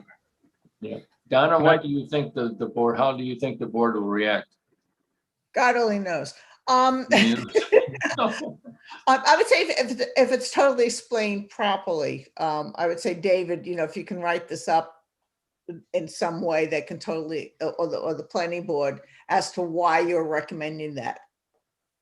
Planning board has to send a letter of recommendation.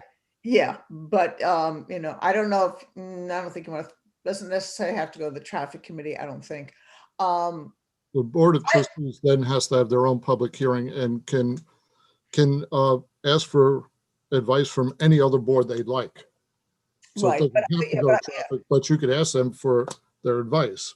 But I think in this case, these are extraordinary circumstances. So, because technically he has those two spaces there that he could use, and so he's, no, I would think that would suffice. I would think it would be okay. I mean, I'll advocate for it, but I can't guarantee it. Okay, well, I appreciate that, Donna. I just want to thank everyone and their dedication month after month, the hours that you guys put in and don't get paid enough for it. I appreciate it, and I thank you for that. Well, and we appreciate. Thank you for what you're doing for Dobbs Ferry. I think that's a great project. Thank you. I appreciate that, Steve. Good Thank luck, you, David. everyone. Have a good evening. Thank you. Bye. Okay. Next item on our agenda, item 4, 167 Judson Avenue, public hearing for proposed in-ground pool and retaining wall. 167 Judson. I have Jonathan Doherty on the line. Jonathan, is there somebody else who I should promote? Oh, you're muted. We can't hear you. Did we miss 39 Grace Terrace? Oh, sorry. Is that On the agenda. I don't see that on my agenda. Oh, okay. Sorry. You do not? I do not. Maybe I'm not looking at the right one. 167 Jetson. Yeah, that's what I see here. And Laura mentioned something. May 6th. I don't know. 39 Grace Terrace is number 5. No, I have 30 Heather Way as number 5. 39 Grace is not on here. No. Right. Okay. So I have Michael Stein. I promoted as well. Is that correct, Jonathan? For what? I don't know who I'm looking for, actually. Whoever's for, on should for introduce Judson, themselves. You should also have Max from Shoreline Pools. Okay. There we go.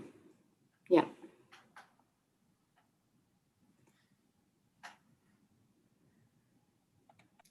Go ahead, Mike. Or not. Or Max, go ahead. Max will actually be handling the application. Okay. Am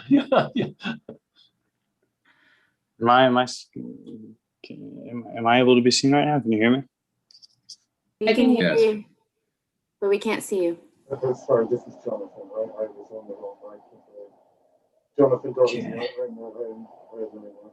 Jonathan, we can't hear you. Yeah, Jonathan, you're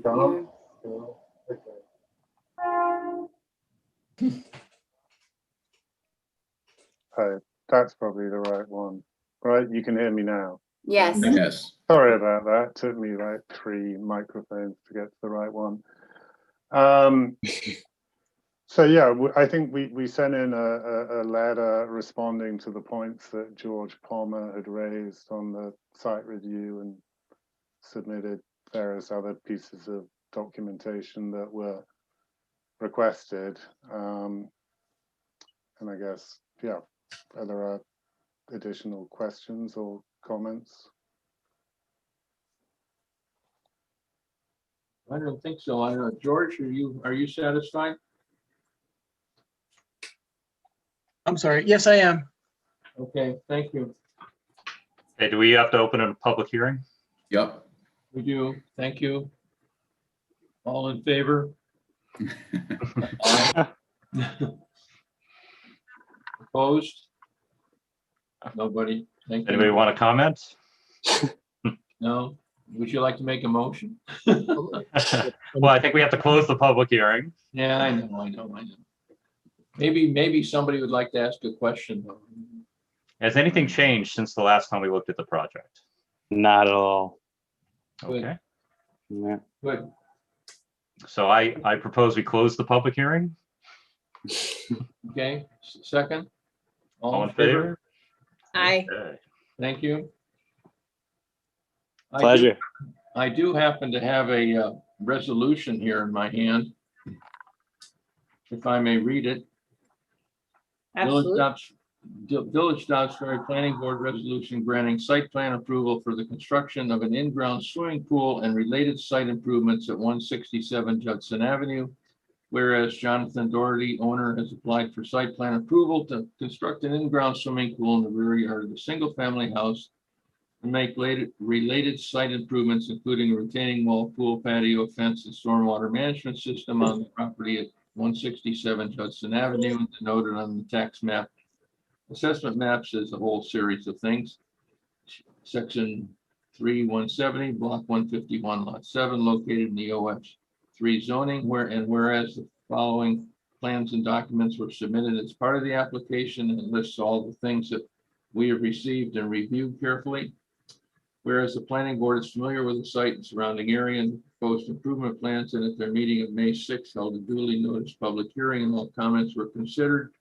And whereas the proposed retaining wall and related site improvements are as herein proposed constitute a type 2 action under the State Environmental Review Act and is therefore exempt from further environmental review. Now, therefore, be it resolved that the planning board of the Village of Dobbs Ferry hereby grants site plan approval for the subject application conditioned on the following.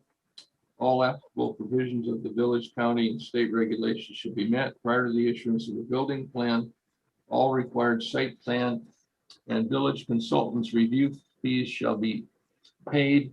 And most importantly, all items in the village consulting engineer's memorandum dated May 3, 2021 shall be addressed to his satisfaction. 3, the following language shall be added to the plan, all approved subject to all requirements and conditions of May 6, 2021 resolution of the planning board of the Village of Dobbs Ferry, New York. Any change, erasure, modification, revision to this plan, absent reapproval from the planning board shall void this approval. Be it further resolved that this resolution shall have an effective date of May 6, 2021. I would make the motion to approve. Is there a second? Second. All in favor? Aye. Aye. Aye. Unanimous. Thank you very much. Thank you. Have a great evening. Thanks. Thank you. Thanks very much. Have a good evening. Good luck. Bye. Thank you. Yep. Good night. Good night. Next item, item number 4 on our, no, that was item 4. Item 5 on the agenda, 30 Heather Way, public hearing for proposed interior alterations, garage additions, and expanded driveway. I would move that we open the public hearing. Is there a second? Second. All in favor? Aye. Thank you. 30 Heather Way.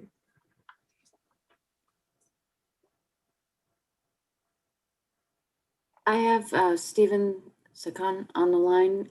Is there, if anybody else wants to be promoted, if they could raise their hand, that would be helpful.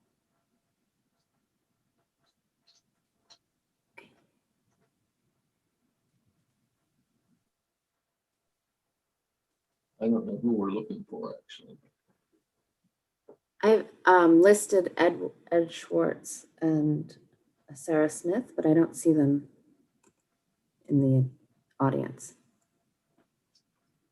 Well, You have the floor, Steve. Okay. Thank you all. I just wanted to piggyback on last month's presentation.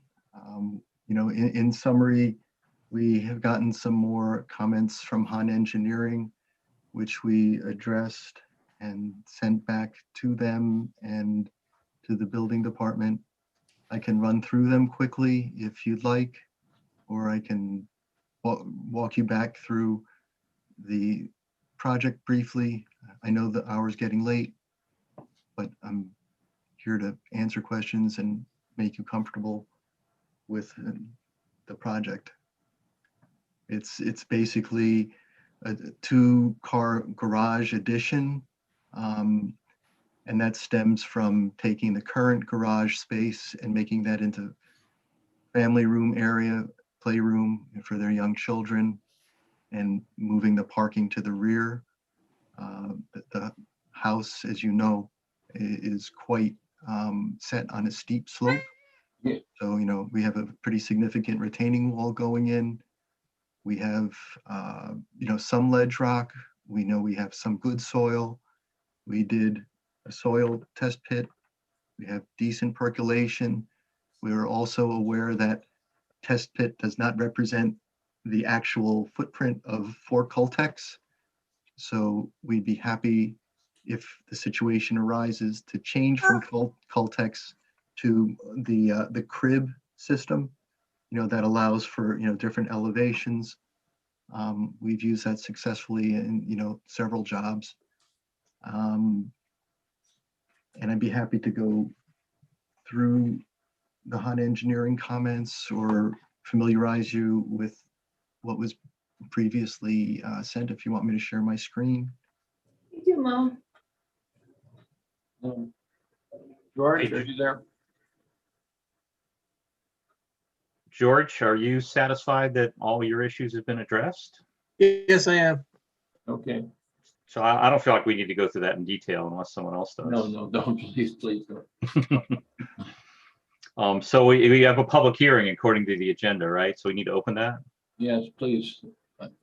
I move that we open the public hearing. Second. All in favor?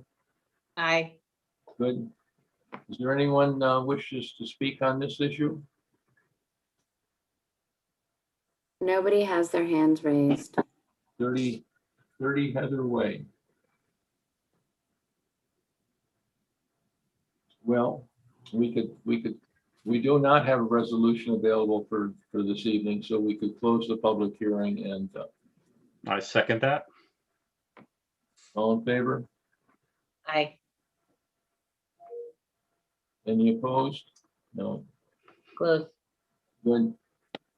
So thank you, and you'll be on the agenda next week, next month, and we'll have a resolution prepared to approve the project. Good night, all. Thank you. Good night. Thank you. Have you contacted John Stone about getting on the AHRB? We haven't submitted those drawings yet, but we will. Yeah, you can do that now. Okay. We know you're going to be approved. Okay, great. Thank you. We'll make that happen next week. Okay. Thank you. Have a good evening. You too. Next item on our agenda this evening is item number 6264 Clinton Avenue. Public hearing for proposed addition to single-family house, including swimming pool and landscaping. And why don't I move that we open the public hearing? Second? Second. Second. Thank you. Aye. Hello, everyone. It's Niall Kane. I'm the architect for James and Heather Yu.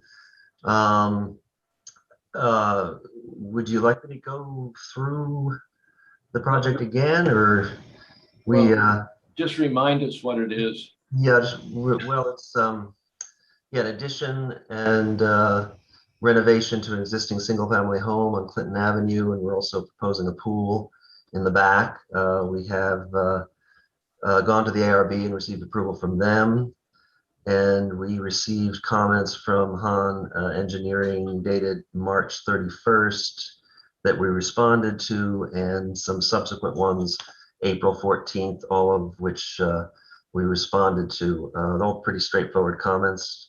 Notes related to the safety of the pool and so forth. I think that's about it. There really wasn't anything that was. Does everything come with a swimming pool these days? Is that the deal? It's amazing how many people. I have 4 projects doing swimming pools one way or another. It's incredible. It's something to do with the virus, of course, but yeah. So George, have all the issues been addressed to your Yes, they satisfaction? have. I have somebody, Isabel Abrams, with her hand raised. Is that okay? Should I? Is it? We've opened the public hearing, right? Yes. Yeah. Okay.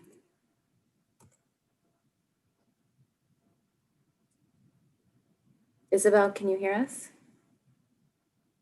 doesn't have her microphone on. Yeah, she's muted.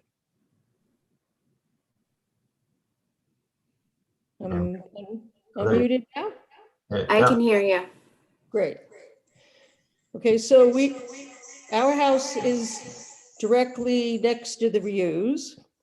And this addition we'd like to know how that's going to impact our view and our sight line. Sure. And my other question is the percentage of property that'll be used for this addition versus there's a whole bunch of other property that's not going to be used. So this is very close to my house. So I'd like to know what the rules are about that. So you're to the north then, right? You're to the north of the reuse. Wait, I can't hear you. You're to the north of the reuse house, correct? No. No? I thought the south side, the south of the reuse is, there's quite a bit of property between the houses, and the north, it's a bit tighter. Correct. So you are to the north. I mean, we're certainly complying with all of the required side yard setbacks. I can go to the, if I share my screen, I can go to the site plan. Mm-hmm. You have a lot of echo there. I'm sorry, are you getting that? I'm getting a huge amount of echo from you, but that's okay. I don't think they can hear you without my. I know. Hello? Yes. Yes. Can you see the screen? You can see our screen, right? Or are you on? Richard, I can't hear. Can you come in here? Let me know if you. Okay, so. Isabel, can you see the screen?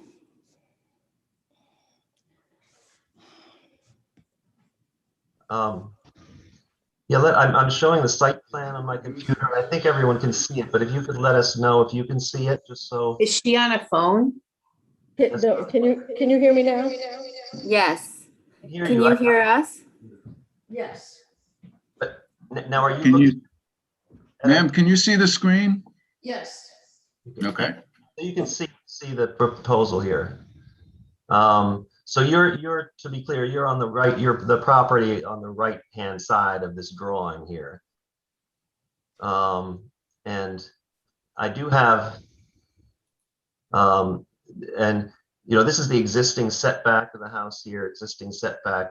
The addition is going to be further setback just because of the way that the property tapers. It's set back a bit from the side of the house.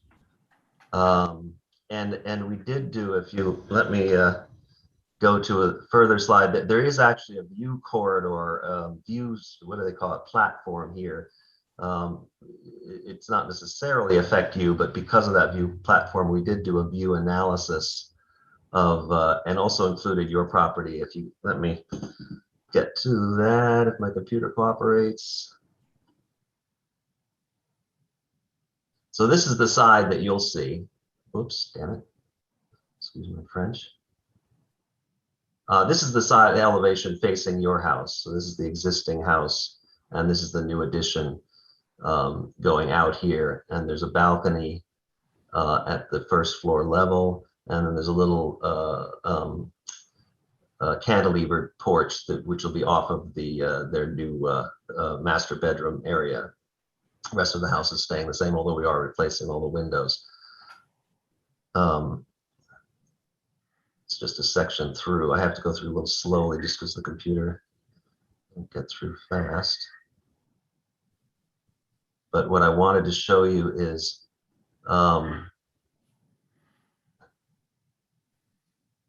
this.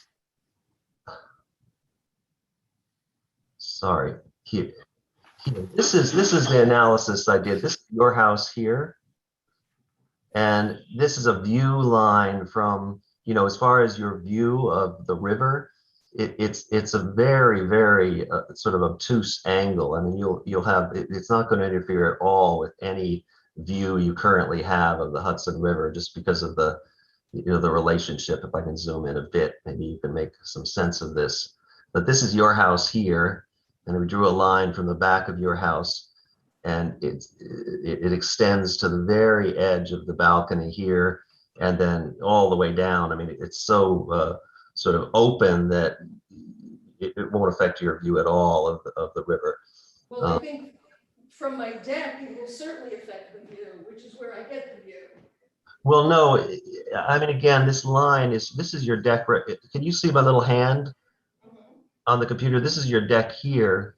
So again, the angle is so obtuse, if that's the right word, and not acute, but obtuse. It's so open that it will not have any effect to your river. This line, I don't have the full map, but it extends all the way down and through Yonkers, and you know, there's really no way that this extension here is going to affect your view of the river. It's just that the angle is so open. How far out will the extension go from the existing house? Well, from the existing house, or well, from your house? Let me see. From the back of their house, how far back will it go? Let me get back up here. I can't remember offhand, so I'm going to have to look at the. I apologize for the slow moving from slide to slide, just because the drawings are big.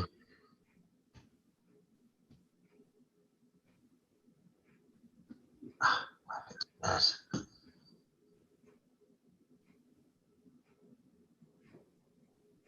Shoot. Well,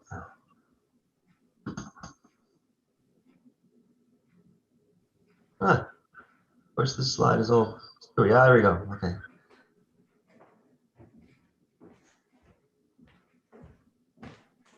So this is the dimension here. It's 18 feet from the side of the house here. That's the addition. And then the balcony here is 12 feet 6. Of course, that doesn't extend all the way up as a volume the way this main body of the house does here. But so 30 additional feet out. Well, again, 18 feet for the house and another 12 feet for the balcony, which is, you know, not a full mass in terms of how it would affect you visually. So from my deck, I'm just going to look right out onto their deck, in other words, from now. I'm sorry? Okay, it seems a little odd that they would go back and take that space as opposed to the fact that they've got a double plot on the other side. Well, there's no practical way to add on in that direction, and it is well within. I mean, it's quite a bit further than the required side yard setback in terms of, you know, where they could build. I mean, obviously, we don't want to get closer to you than necessary, but and again, Mutual privacy. You know, if I might just butt in for a second, Yeah. you know, public hearing shouldn't be an argument between a neighbor and the presenter. The comment should be made by the neighbor to the board, and then the board can decide whether there are issues that should be heard and responded to. But this back and forth will never end. Thank you. Okay, so how does that happen? You tell the board what your concerns are, but a back and forth dialogue is not what a public hearing is all about. Okay, I understand that. Nobody's discussed with us how far back it can go and how it will affect our view, so I thought this was the time to voice that concern. Well, again, it won't affect your view. That's what I've been explaining of the river. I mean, assume everyone cares about the river view, so I assume that's what you're talking about when you say the view. It will not affect it at all. It absolutely will not. I mean, we've analyzed it. It will not affect your view of the river. I think we need to verify that because I don't believe that. Well, I don't know. I mean, I showed you the angle. I don't know if there's another way of. I'm having a really hard time hearing her. Yeah. I'm not really sure why, but I don't really understand what she's asking. Well, everybody likes to protect their views, and I think we all understand that. I've had views influenced badly in a couple of different directions since I've lived in my house, but you know, people are allowed to build on lots and expand their houses, and they don't need my approval to do that. So No, sorry, Stephen. I just don't. I can't hear her. I can't. no, I understand what you're saying.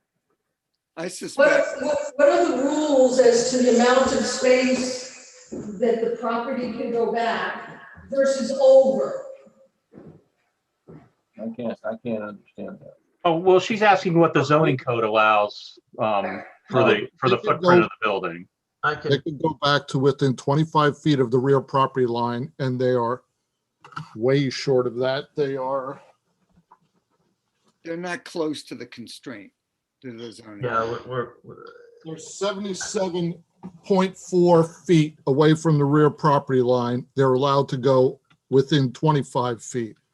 So they're 50 feet away from where they can go. And what the architect is saying is that it shouldn't compromise her view. Well, Neil is showing this angle. It depends. I mean, anything that gets built onto the back of the house affects a view in some direction. The point that Niall's making is that the view, which is towards the river, right, a kind of paddle in each direction towards the river. Right. This projection doesn't come close to impinging on that view of the river. It might impinge on the view of Yonkers, if that's what you wanted to see and could see it somehow, but it does not impinge on the sort of angled view to the northwest and the southwest that is actually the way you see the river. But you still will have a view of the river. You'll have what you have. Your view of the river is unchanged. Right. It will not affect in any way your view of the river. And again, when you say view, I'm assuming, and I think everyone is, you're talking about the river view, which everyone loves. It won't. I'm not talking about my whole skyline view that I have. That'll definitely be compromised. I didn't hear that. You know, this seems to me like a relatively modest addition. Yeah. And one is not entitled to, just as you wanted to, you have to imagine a situation where you wanted to add on to your house, someone from some angle is going to see whatever you do to your house. So I guess I'm not quite sure what it is we would do. This person's not even close to any of the constraints that are in the code. Well, I think the thing that bothers me is that there's a whole other double piece of property on the other side and nothing's happening there.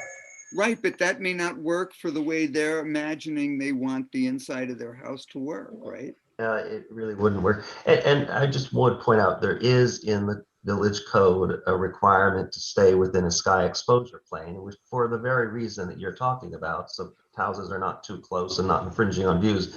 We're well within, we're away from the sky exposure plane. We're within the required sky exposure plane, I should say.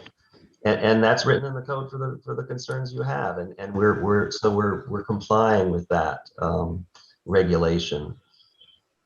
The other question is about the slope of the property. And flooding. What about the slope? I'm sorry. Well, we've had problems where the water goes down onto the next street below and the houses below us get flooded. Are there going to be any compensation to the property to make sure that doesn't happen? Yes. Yes, we're dealing with a storm. There's a stormwater infiltrators, which is a requirement, and we're doing all of that properly and so forth to, mitigate any rainwater, stormwater runoff. So that's a given, really. That's a firm requirement with any project that we don't. Our village engineer, Mr. Palmer, has reviewed that. You're not allowed to do anything on your property that changes the net amount of water that is shed from your property. Right. Anywhere in the village. So the amount of water that can run off of this property after this is done can't be a drop more than what it is now. And there are a whole series of engineering things that George Palmer could explain that have to do with, how the water is going to be retained and so on, that will guarantee that the amount of water that flows off the edge of the property is not different after than it is now. That would be true anywhere in the village for any project. That is correct, 100%. No, I'm sure change can be concerning, but I think in this case, the applicant has followed all the rules and your property has not been affected. The other question is with regard to construction vehicles on Clinton Avenue. It's a hard street. There's nowhere to park.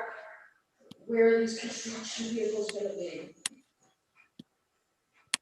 I can't understand that. For the most part, they're going to be on the property. I mean, they'll be exiting and entering occasionally, but they're not going to be hanging out in front of the, on the street. It's not that, this compared to other projects, it's not that large a project where you would have, a huge amount of truck traffic or trucks sitting, blocking your driveway, that sort of thing. Right. I mean, if you, I'm sure you remember going a little bit further, which direction is it? North, I guess. There were 2 new houses built on the property there where Clinton turns, just a little bit before. What direction is that? Is that north? I know what you're talking about. Yeah, they're just a few houses to the north. There were 2 new houses, altogether new houses that were built with excavation and everything. And I don't remember seeing, I also, by the way, live in this neighborhood. That was a nightmare. It took 5 years. Yeah, but I don't remember it blocking. I don't remember the construction vehicles blocking Clinton. And I drive that stretch of Clinton constantly. I live in this neighborhood also. Yeah, they just had the bathrooms in the front yard. Well, for a period of, construction is disruptive, and nobody's arguing that that's not the case. And this is considerably. Considering the fact that their house is so close to mine, I'm assuming these construction vehicles are not going to be on my lawn or my property. Of course not. Of course not. Yeah, that's a given. Well, change can be difficult, and we understand that. But I think in this case, the applicant is following all the rules of the village, and beyond that, it's been shown to us tonight that your view of the river has not been affected, which would be the probably principal view. So that I think you can have concerns, but I hope that once this project is over, you'll understand that it's not affected your views or your life. I would like to move that we close the public hearing. Is there a second? Second. All in favor? Aye. Good, thank you. I happen to have in my hand a resolution. Village of Dobbs Ferry Planning Board resolution granting site plan approval for the construction of a swimming pool and related site improvements at 264 Clinton Avenue, whereas James and Heather Rao.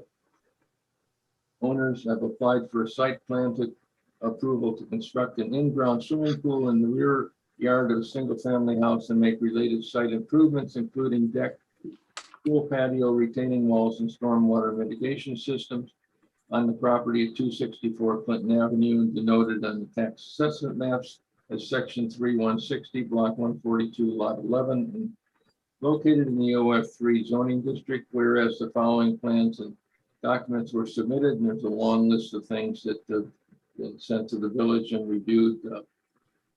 Whereas the planning board is familiar with the site and surrounding area and the proposed improvement plans, and at their meeting of May 6th held a duly noticed public hearing and all comments were considered, and whereas the proposed retaining wall and site improvement as herein proposed constitute a type 2 action under the State Environmental Quality Review Act and is therefore exempt from further environmental review. Therefore, be it resolved that the planning board of the village of Dobbs Ferry hereby grants site plan approval for the subject application conditioned on the following: 1, all applicable provisions of the village, county, and state regulations should be met. 2, prior to the issuance of a building permit, all required site plan and village consultants fees, review fees shall be paid. Following language shall be added to the plan.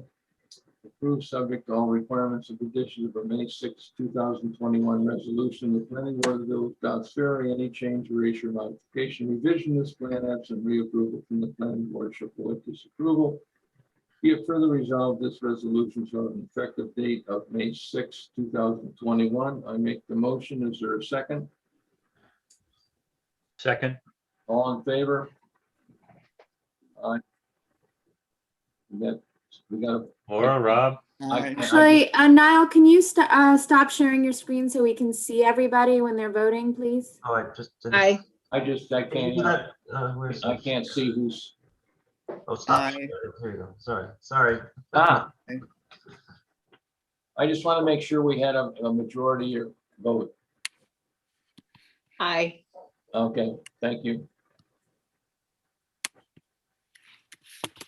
Right, what's next? Motion by hereby attest that the above resolution was approved by the planning board at its May 6, 2021 meeting, and I have been authorized to sign this resolution by decision of the planning board. Okay, thank you all. Thank you. Number 7 on our agenda tonight. This will be more fun. 49 Clinton Avenue, pre-submission conference for the proposed new classroom building on Masters campus. Good evening, Mr. Chairman, members of the board. Brad Schwartz from the law firm of Zarin and Steinmetz, representing the Masters School. We're excited to be here this evening. I'm joined by Seth Marks and Ed Biddle from Masters, the project architects from Marvel, and the project engineers from MFS. We're here tonight to introduce a proposal for a new educational building on the Masters campus. It's called the Innovation and Entrepreneurship Center, or IEC for short. It's an exciting opportunity that Ed and Seth will tell you all about. In terms of process, we were at the BOT last month. As I'm sure you all know, the BOT has site plan jurisdiction over the project because the site is located in the EI district. So we're here tonight on a referral to your board. And we certainly look forward to your board's feedback and comments on the project. There's one aspect or element of the project that I just want to emphasize up front, and that is it will not result in any new traffic. This educational building is designed to provide additional classes for existing students who will be taught by existing faculty. So it's not often I get to be at a planning board meeting and say a new proposal won't generate any new traffic. So I'm going to take full advantage of it, and just like we did with DOT, emphasize that right up front, no new traffic. So with that opening remarks, I would turn it over to Ed and then Seth for some additional remarks from the Masters School, and then our architect and engineer will take you through the more technical details of the project. Good. Thank you. Thanks, Brad. Our colleague Craig Dunn might join, so if he's in the queue, if you could promote him, that would be great. We'll keep our introductory comments very short. We do not build buildings unless there is a special need. At the Masters School, we prefer to renovate or reuse spaces Good example of that is our middle school, which started as a math and science building with a small infirmary wing, and it now houses our middle school. I'm going to ask Seth to go through the special needs that create this application. Seth. Thanks, Ed, and thanks, Brad. These courses, as Brad said, the Innovation Entrepreneurship Center, this is the intersection of engineering, computer science, robotics, makerspace, and STEAM, business education, and dynamic problem solving, which colleges and employers tell us is the #1 skill that is in greatest demand. And I'm sure no one here is surprised with the role that technology plays in our global economy. These courses were first offered at the Master's School in 2016, 16 students enrolled in those courses. This year, we served over 250 students in these enrollments. And as Brad indicated, these are existing students. Master's is not seeking to increase enrollment, but the nature of course selections has changed. And that's, again, not surprising to this group.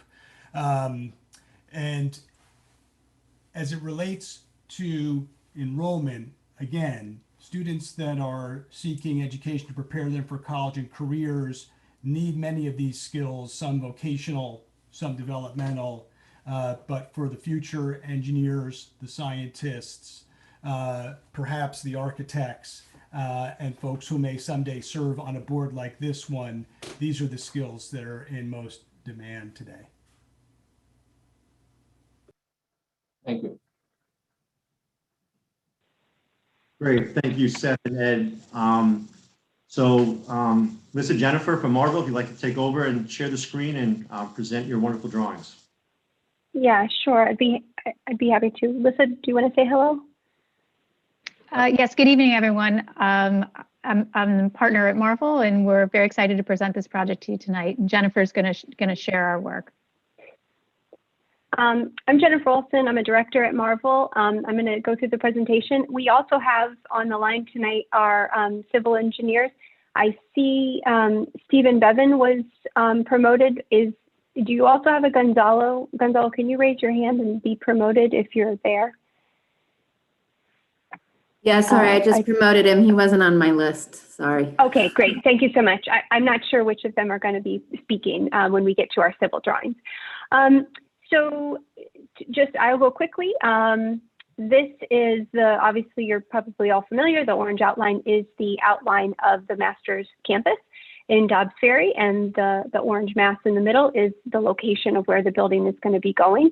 Zooming in to that location, you can see that position here, and that is kind of positioned just to the northwest of the middle school and just to the south of Esterwood Avenue, Esterwood Mansion, off of the internal portion that is Cochrane Road, Cochrane Avenue, as it comes into the campus here. To look at it in kind of a campus cross-sectional view, you can see here that the building is positioned about 500 feet off of Clinton Avenue and about 250 feet off of Esterwood Avenue down here. Looking at it in the cross-section view, you can see that there's quite a slope down to Esterwood Avenue here, and a good number of trees, specifically right here, right adjacent to our building, that would be blocking any kind of light transfer or kind of views from the building down to there. Looking at the building, kind of the landscape plan, up close, you can see that the building is positioned among a few different patios, work patios. The building slopes, the site slopes from the south end here down a full floor to this level here. So this patio is outside of the first floor of the building, and this entrance patio is outside of the second level.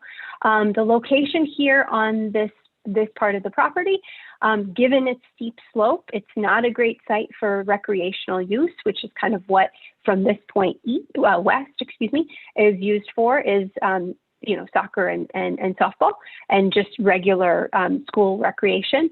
But it's the perfect place for our building to kind of be nestled into the side of the hill here and give us that nice two-story entrance condition. We will have these walkways wrapping on all sides of the building here. We will have a stormwater retention, kind of a bio-retention area here that Stephen Gonzalo will speak about in a minute. You can see here, these larger trees are all the existing trees that we will be protecting. I think that our plan has one existing tree that's about right here that we will be losing, but everything else, all these great trees, we will be doing everything in our power to save them. We're providing a new handicap accessible parking space to bring you into the main entry of the building here. As it was mentioned prior, there's no additional population that's being brought to this building, so we're not providing any new parking spaces other than just making sure that we do have an accessible parking space for the building itself. The footprint is about 7,000 square feet, just also to let you know that. Going to the elevations of the building, this is what you can see, and kind of really highlighting that the stepped topography that wraps around the building. And so this is coming from the south side going towards the north, and then like on the other side here, where you really get that 3-story exposure here, and you'll have that nice work patio. On looking at, this is the kind of side that faces campus, the 2-story portion of the building, and then it slopes down to the 3-story portion of the building there. And then here is a rendered view from that northeastern corner, looking back up towards the building and the campus beyond. And then this is the view if you're on the quad and looking towards the southwest corner of the building. And then I'd like to ask MFS to share some of the details about the civil. Great, thank you, Jennifer. Can everybody hear me okay? Yes. Yeah. Great, thank you. My name is Gonzalo Ternowski. I'm with the professional engineer, site civil engineer with MFS Engineers, and we are been tasked to look at the site more as for the site civil aspects of it. So to give you the high level portions of it, I'm not going to go into very much detail into the site, since we are still developing the technical requirements for the stormwater, but I will give you high level on the stormwater, which is a pretty important portion of this project. As you can imagine, it's currently in a pervious area composed of grass. So we're putting a building on it. We're therefore increasing the runoff, the stormwater runoff for this area. In order for us to keep the stormwater discharge at or below, which is what we're required to do, and be incorporating, like Jennifer said, a bioretention system, which is capture the runoff from areas such as grass, sidewalks, patio areas, and we're going to be directing them to the bioretention area, which is a grassed area with various types of landscaping. To capture the runoff from the building itself, we've also incorporated an underground storage system, which is going to be located underneath the patio area, which is where Jennifer is pointing to right now.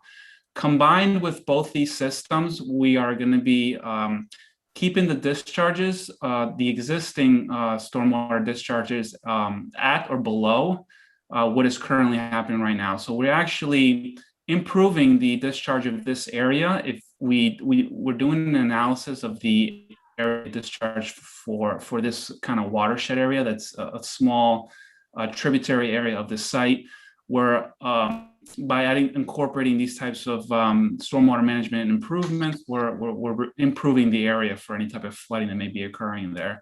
That's point A on the stormwater portion of this. The second portion, I'll talk a little bit about the utilities. We are going to be doing some utility relocation due to the just the location of existing utilities do run within the footprint of the proposed building. So we will be adding additional utility information for the professionals to review and provide any comments and feedback for us. We're essentially just relocating them outside of the building footprint and connecting them back to where they're connecting on both ends. So we look forward to receiving detailed comments from the reviewers on pretty much those high level, those big portions of the building that compose of the stormwater and the utility relocation. And as far as for parking, as Jennifer mentioned, we're not planning on increasing student population for this building. Therefore, the parking will remain as is with the addition of potential one handicap for accessibility.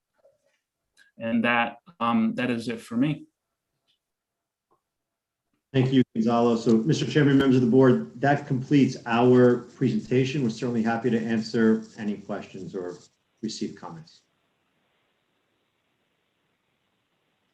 Well, thank you very much for this preview, and we look forward to seeing you at future meetings as we get more involved in the building itself and so on. So.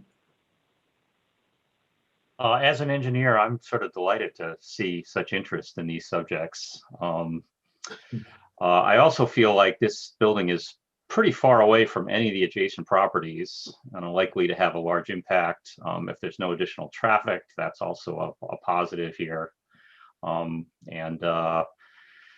sure George will have a lot of work to do with you guys to figure out the stormwater retention issues and all that. But I think this looks great. Yeah, may have to move the softball field a little bit. That's right. We're currently working with the school to try to figure out exactly what we're going to do with the softball field. At a minimum, we have to rotate it. No question. The first baseline goes right into our building. So at a minimum, it needs to be rotated, but we're really trying to evaluate what the best solution would be for the school, whether it should be moved kind of out of that quad extension area altogether. Okay, well, look forward to seeing you next month or whenever you're prepared.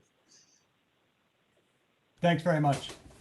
Mr. Chairman, in light of the comments and just in terms of process next steps, is this something the board would be willing to entertain a public hearing on at the June meeting? No, I don't think so. I just assume I'll ask the board for their reaction, but I think we should take a look at it before we take that step. Other members of the board have opinions?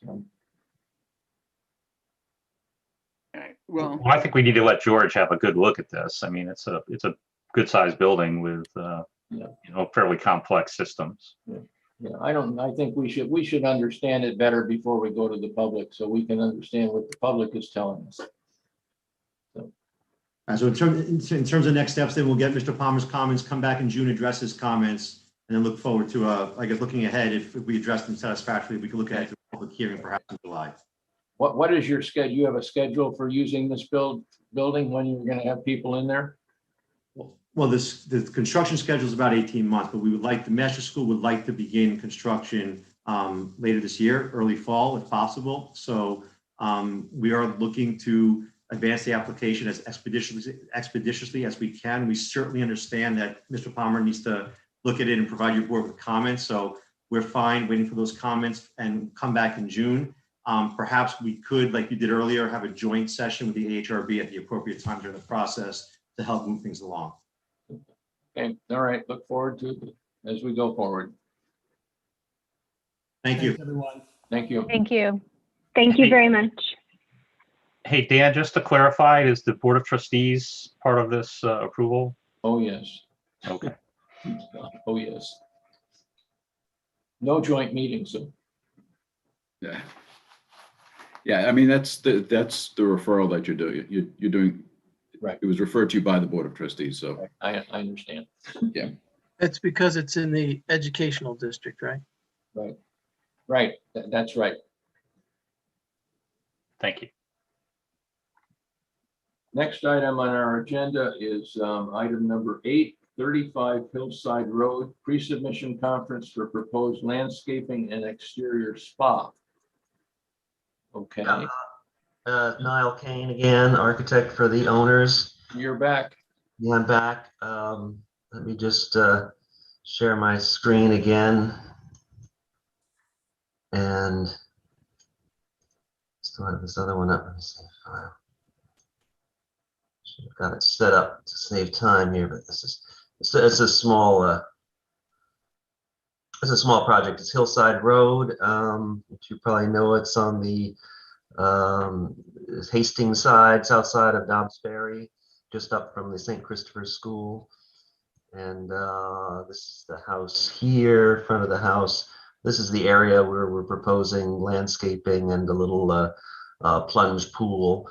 Now, the reason it's before you is that we're moving a bit more than 30 cubic feet of soil to put the this small pool in. This is the bank looking up at the yard where this landscaping and pool is going to be. Again, this is looking north, and the site, the fence is going to remain as is, 4-foot fence. And this is looking south here. I think I should have had that photo before. Surrounding Niall, sorry, it's Randy, one of the owners. You're not showing the right house slide. I think you've shared the wrong. That's not our house. No, big house, but not ours. This is your house? No, No. the screen you chose to share, when you share your screen, you have to choose which document you're sharing, and you're not sharing the correct document. Yeah, I think you just grabbed the wrong document to looking share. at it myself, and somehow, why isn't it going? You are sharing screen, it says. So stop sharing your screen and then start again, and then choose the document with a different house. I've had that problem before. So I'm talking away about different. It's okay. I'm like, it's a lovely house, just not our house. I was going to say, it looks like the right house on me. Can't even, crap. What have I done wrong here? So stop sharing your screen. That's what you need to do. Zoom isn't even coming back up again. What did I do? Okay, stop sharing. I start all over again. Okay, I see what you're saying. Okay, let's try this again. It's a good thing someone said something. This is what I was looking at the whole time. That one I know. Yeah. Okay, I went through the whole thing and no one said anything. Anyway, I know you're tired. I'll try to make this fast. So this is a 35 Hillside Road. This is the site in question back here. We're doing landscaping on the other side of this fence and the little plunge pool. And this is the area here. And like I said, the main reason we're before you is just because of the amount of earth that we're displacing to put this little pool in. This is looking up at the house from the aqueduct, sort of corner of the aqueduct and Colonial Avenue. Sort of similar perspective here.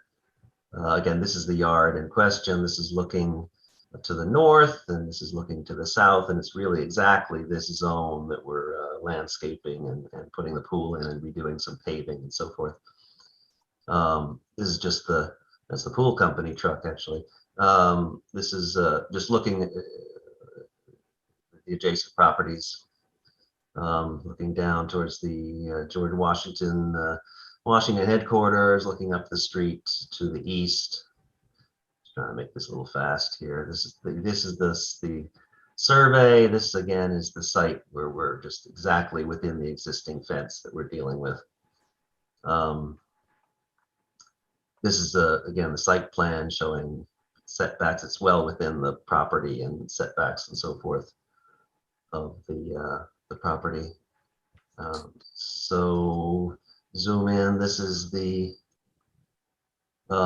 reworking this paving. There's some pervious paving. There's some solid paving around the soak spa, as they call it.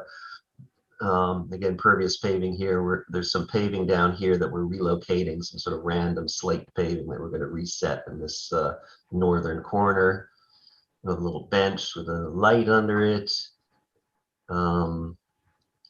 Pretty straightforward. Some recessed lighting, just sort of just very soft lighting that complies with the village code as far as lighting is concerned, and off lighting to other properties and so forth. And so this is the section through the pool. It's going to be partially above grade, mostly below grade. Fence detail and so forth. Oops. And that's a little image of what the pool will look like, and again, landscaping around it. And this is just a little picture of the recessed light. So pretty straightforward. I just want to make it quick for you. If you have any questions. Niall, what about it shows a retaining wall on the plan. How tall is that retaining wall? I guess it's right outside the fence. There's, you mean existing? I mean, there's no proposed retaining wall. There's a tiny little retaining wall. The existing one. Well, Yeah. we've looked at projects where construction like this has undermined retaining walls. So May affect that's it. why I'm bringing it up. I understand. Yeah, this is a little retaining wall here, and of course the pool is quite a bit further back from this retaining wall. So there's retaining walls on the other side, but that's, you're not talking about these here. And So what's the height of that retaining wall? It's just very low. It's you can't even see it. It's almost submerged here. It's just pretty much as shown here in the first photo. 18 inches, 24 inches high, wraps around this the property. Okay, just an area we've seen trouble in the past. I just Yeah, want to make sure you were, fully understand that. Yeah. And again, the pool is just partially submerged, and it's back from that wall.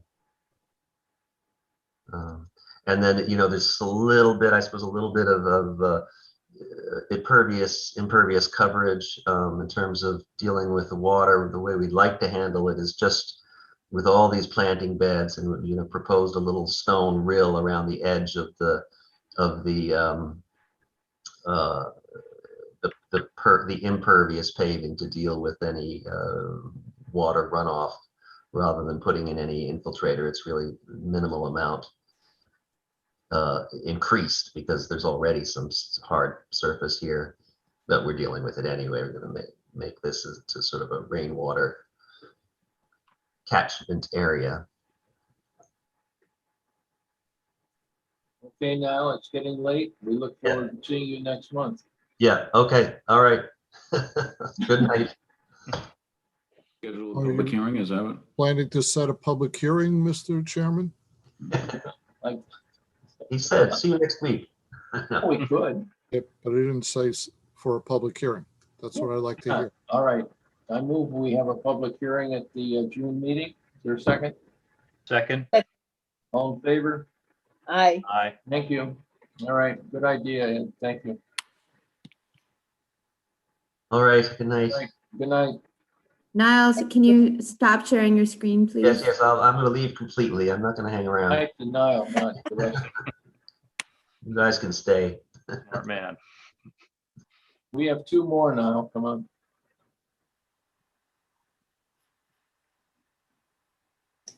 Good afternoon. Hey. Hey. Let's see if I can find this. Okay, so we have two things. This is the first. This is the Lamandola residence. Their plan is to do some landscaping in the side yard. At their property, they have a corner property at the corner of Hickory Hill and Crescent Lane. This is their survey. The house faces towards Crescent Lane. It's got an existing slope that comes down that makes this a little bit more of a slope that's really great for kids to play. Their backyard is fairly confined, so they're looking for a play area out in the side yard. What we have proposed doing, here, get to a plan. Here, let me get more detail. You don't need that other stuff. We're proposing to build a retaining wall, with the top of which would be at elevation 113. It hits a current grade that's at 108, which would make it 5 feet high, except we're proposing to raise the grade at the base of the wall with a planting bed. So the grade at the minimum grade at the bottom of the wall would be at 110. So it'll be a 3 foot high wall maximum that feathers out to the existing grade. They'll have a railing on top of the wall so the kids can play outside, planting in front of the wall we're proposing 3 street trees on their property, but it'll soften the feel of the side of the house. We're also proposing, there's an existing bluestone or slate terrace in the backyard with a kind of irregular shape. We're looking to repair that.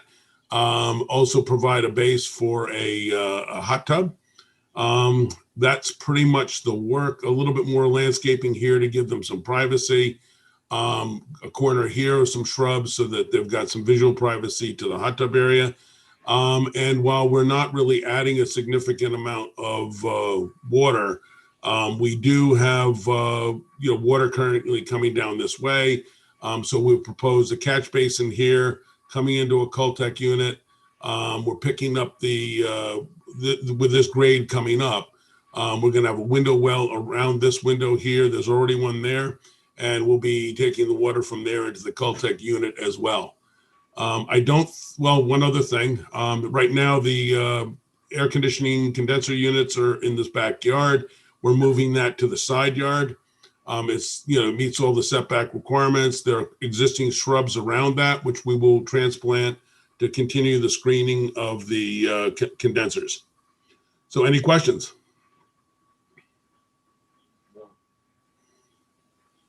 Not for me. I think this is a pretty minor one. I know, maybe the difference with Niles is that it has a pool. But I would think if you wanted to, this is one that could be actually waived. Your Looks call. good. I'm not an expert on waiving things. Mr. Manley, do you have any thought? If George has already looked at the stormwater retention. Actually, we didn't, because this is pre-submission, but I think in the past, we used to do waivers, but we stopped doing them and we went to, didn't we go to, everything goes to a public hearing? But I could be wrong. Are there neighbors involved? The neighbors are aware of it. We did a noticing. We sent notices by certified mail to all the neighbors. Yeah, my only concern would be moving the condensing units. There's obviously noise associated with those. So I think a public hearing's probably more appropriate here. As I said, it's your call. Like particularly more complicated, I don't think. Not that that matters. But Should we just call for a public hearing next month? yeah, Sounds good. yeah. Second. All in favor? Oh, Aye. Aye. Okay. Let me get out of here before that next one starts. Okay, let's see. Here it is. Okay. So, just so that everybody's aware, I think there might be a little bit of misunderstanding. We made some changes as a follow-up to the last meeting, based mainly on comments that we got from the neighbor. We understand some of the concerns, and we started taking a more careful look at what we were trying to do. All we're looking to do tonight is to make you aware of the fact that we're looking at something, and I don't want to go too far with it if it's a non-starter, but I think it makes sense. What we want to do is, what we're basically doing is considering, instead of having the garage down at an elevation of 103.5, which necessitates about 22 feet of excavation in the backyard, we would actually raise the garage up to an elevation where we were previously having our first floor. This kind of messes us up with our space for 2 of the apartments that we had on the ground floor, or the first floor of the building, but I think we've got some solutions for that. The garage would still be completely underground. There's one wall that you'd see it from the south, but to make that happen, the big concern that I heard from the neighbor, which gave us pause and really made us think a little bit more in depth, was really to do this excavation 22 feet, we'd have to be driving sheet piles, which if you imagine somebody being concerned about noise and dust, The idea that we'd have a hammer out there for 2 weeks driving in 30-foot long pieces of steel to hold back, the earth, because we've only got 10 feet to work within with a 22-foot cut. We just figured we needed to change. We needed to do something different. So not only does this eliminate the sheet pile and the depth of excavation, but the garage itself effectively becomes the retaining walls that we previously had. So instead of the units on the first floor looking into the retaining walls, there are no units in the back on the first floor. That's the garage.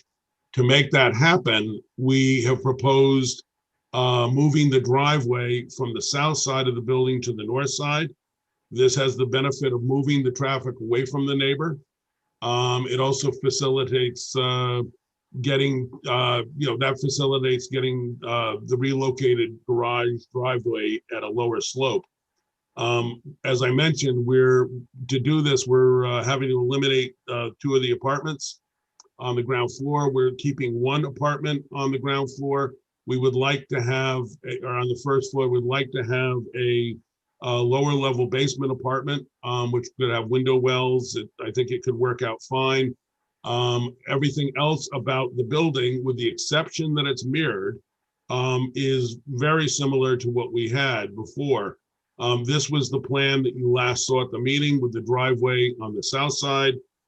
This is the plan that we have now with the driveway on the north side. If you look at the detail on it, this is the previous one. This is the one that we're proposing now. We eliminate the ramp with this because we can get a door on the side into the entranceway using the driveway, which is at lower slope than the limits of an ADA. I feel different about coming up the slope and into the regular lobby instead of going, but we had before, I didn't want to go down a driveway into a basement and have the people have to come up. So I think this enables us to eliminate that ramp.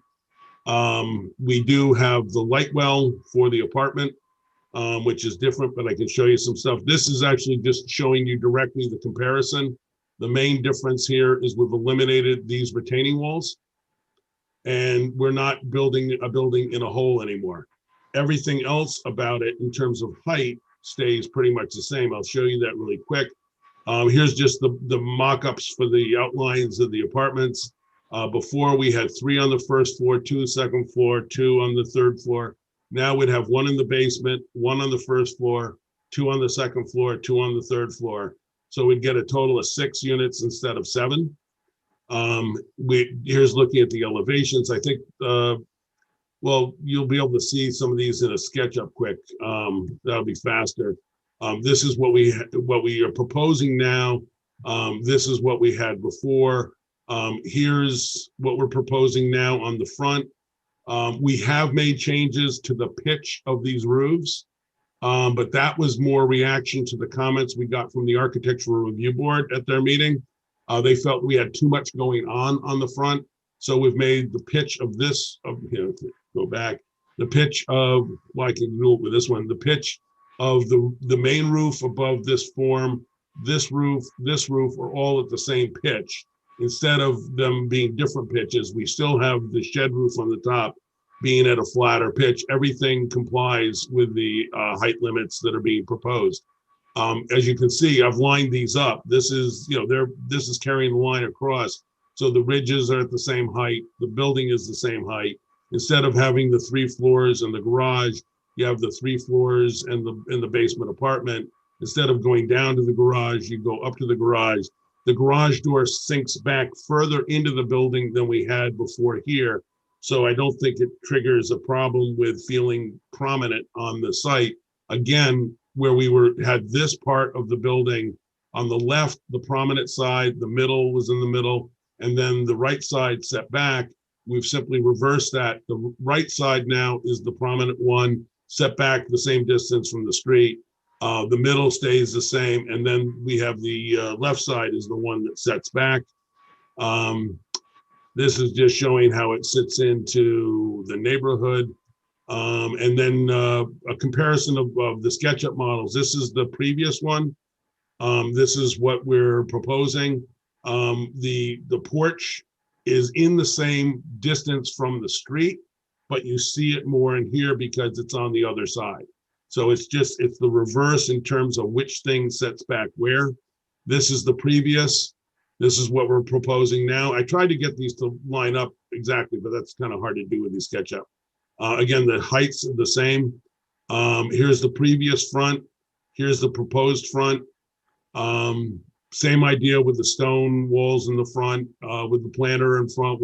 This includes that wider planter, additional planting on the side. This is looking down from the corner. This is the previous.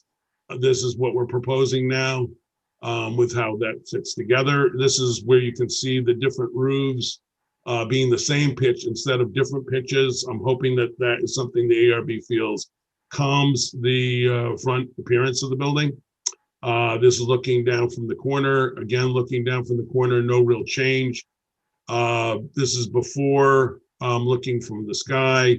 Looking from the sky, again, it's a mirror image. Where we start to get a difference is in the back. This is what we're proposing now in the back, which is a lower pitched roof from what we had before. Again, this is what we're proposing. This is what we had before. So that actually comes down. Also here, you can notice, these are the retaining walls that we had before, to get down to that lower level, which is now the garage. So now this different grass, that's above the garage. So it's, you have no retaining walls and it's just a yard in the back.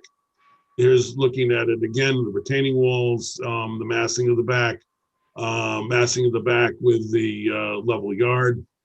From the corner, what's proposed, these, there's more stuff that we can do with this, but I think we've got it to where it's understandable. Again, from the corner before, from the corner proposed. Some of the benefits, I think, for the neighbor is that in addition to eliminating the excavation, the driving of piles, all that would have entailed, this also moves the driveway to the other side of the house. The owner of 156 also owns 164. So it seems fair that the disturbance of a driveway is affecting his property. I don't know if there's anything else that you have questions about, but actually this is just showing again the retaining walls and what we had before and how that works in now. This is the entrance before, this is the entrance now. So, and I think David's probably on the call. He's been instrumental in convincing me that I have to be more realistic with what we can do with the excavation and intrusions on the people.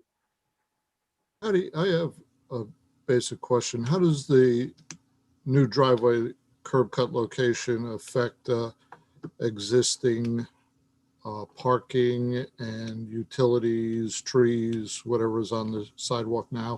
Yeah, what we were going to have to do before, when we had the driveway coming in here, we were anticipating the loss of this tree. Now we're far enough away from it, I don't think we'll be disturbing either of the street trees. We're going to bring in new utilities to this property coming in alongside on the north side. We're looking at the storm drainage system under the driveway.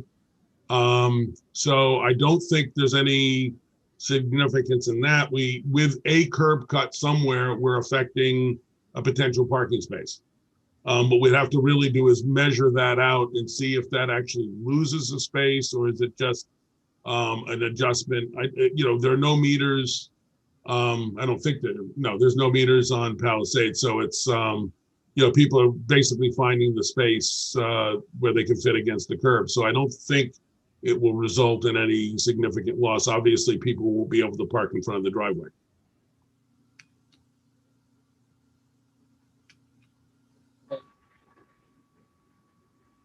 A reminder, this is a public hearing you might want to open. Well, can I just say, I mean, Public hearing next this- time. we can talk about the public hearing or not. I mean, this is like this is a different animal. I mean, we're not starting over, but this is a very, very different scheme. And I feel like I, for one, would like to, the kind of three-dimensional representations that have been shown here, comparing the previous proposal to this one, we're not part of the package. I think we should see those and have a chance to look at them. I think Patty said in the beginning of his presentation, he's basically introducing this new concept to us. So I think, to me, I mean, I don't know what exactly the procedure is supposed to be. Personally, I think the public hearing on the previous proposal needs to be closed, and we need to start this process. It doesn't mean I don't want to hear from the public now about this, but it's a little bit weird to just think of this as a continuation of the public hearing for the previous design. Yeah, that's fine, Rob. Okay, I just think it's weird. I'll just tell you my initial reaction is that I think it's lost a kind. I know that we always have this debate about where do we stop and where does the AHRB jump in, but I feel like it's kind of, we have to have a certain comfort level about the massing before we pass it on to the AHRB to do their thing in terms of materials and details and so on. I'll just say, for me, despite your representation, Patty, that we're just flipping the old scheme, it has lost for me a kind of coherence in terms of the massing and exactly, one of the ideas in the design guidelines was that it would be clear for a bigger building that there was a primary volume, and then to the extent that the building got bigger, it was clearly there were secondary things that got added. To me, my initial reaction, again, I'm only looking at these 3D drawings for the first time, is that it seems more like there are these three competing pieces of this building, and I can't quite sort out how they relate to each other or which volume is kind of the primary volume and what are the secondary pieces. So all this is to say, I feel like in my opinion, we should close the public hearing on the previous scheme. I know that there is at least one, the neighbor who has been waiting patiently to chime in, and she should be allowed to comment and give us her opinion. And we can ask for other public comments, since there may be other people who've been waiting since we represented this as a continuation of the public hearing. But after hearing from those folks, in my opinion, we should close that public hearing. We should be given these drawings, which with their three-dimensional representations, and have a chance to look at them. One question that I would ask Patty is, does this scheme comply completely with the proposed zoning changes that are now moving towards the Board of Trustees? It's exactly at the same place that the previous one was, with the one exception. That's not what I asked. We are not complying with 32.8 in the same way we weren't before. Okay, well, I think you need to. I think there needs to be a scheme, and I said this before, told you both privately and in public. One version of this, what you present to us, has to hit the number. So that, at least as far as I'm concerned, that to do anything else would be kind of ridiculous. To propose to at the same time approve a project that is in excess of what is already an increase on the existing zoning for what we're asking the Board of Trustees to approve. So other members of the Board of Trustees can weigh in. And if you want to present two versions at the next meeting, one of which kind of pushes the envelope a little bit on the kind of coverage issues, and one of which meets them, that's up to you. But one scheme better meet them, straight up, no exceptions. I have a question about the affordable housing unit. Where do you tend to put that? We haven't gotten to that point in the discussion. We're just trying to figure out how to make this work. Yeah, I just want to, I don't want it in the basement. I mean, I don't really have a say in this, but I don't think that adherent to code, because it has to be. I understand what you're saying, Donna, but it's going to have to, this is a small building. It's very difficult in a building with basically 5 market rate units to to make a affordable unit work. So we need to have a project that works. And as Rob is suggesting, that we need to at least look at cutting this again, getting it down to the 32.8. Although there's no secret that well, I'm not going to say it. Yeah. I do agree with Rob that not having had the chance to see this in 3D, you all need to be able to take a look at it. I can provide that tomorrow because we've already got the deck for this all done. As I was saying at the beginning, what we're looking to do is to let you know that we were considering this.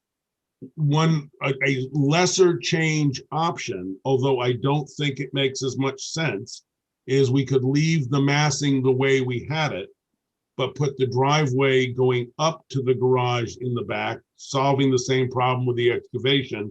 But that puts the driveway adjacent to the neighbor who has a very small setback to the property line.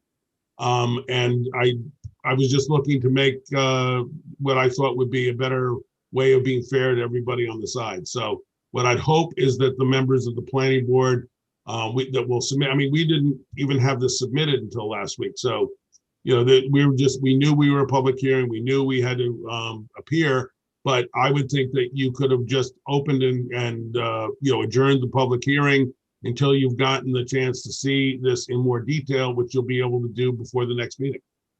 Yeah, but there is at least one person who's been waiting the entire night. Oh, I'm not against, no, I would prefer to hear, a lot of the changes I've made are based on comments that were made by the neighbor. So I'd love to know, how they feel about the changes that we're proposing. Okay. I don't know if my fellow planning board members have any other comments, but then I think maybe we should comment from the public. I promoted Denise. Well, I think Rob's basic point is that if we're putting in new regulations that we worked on so hard, some of you, and the trustees approve them, and then we come in, approve something that outside of that just doesn't look very good. Just not acceptable.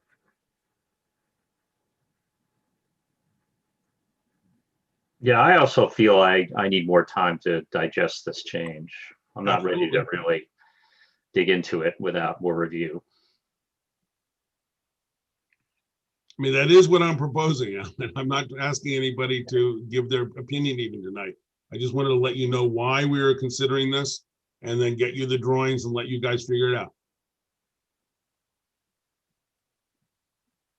So Steve, do you want to see who from the public would like to speak? So do we need to open the public hearing? Open. This is a continuation. Oh, it's continuation. Okay. Yeah. But we should close it after tonight in order to look at this.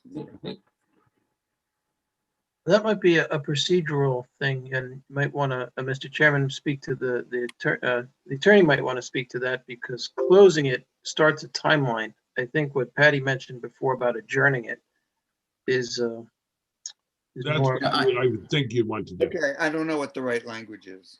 Yeah, Rob, I think you're going to want to adjourn it. I don't think you want to close it entirely. And then, if a new plan gets to a point where you're really going to consider that, then, we can substitute it and have it renoticed. But I would leave it as the same hearing, just for now, at least for now. Okay. Yeah.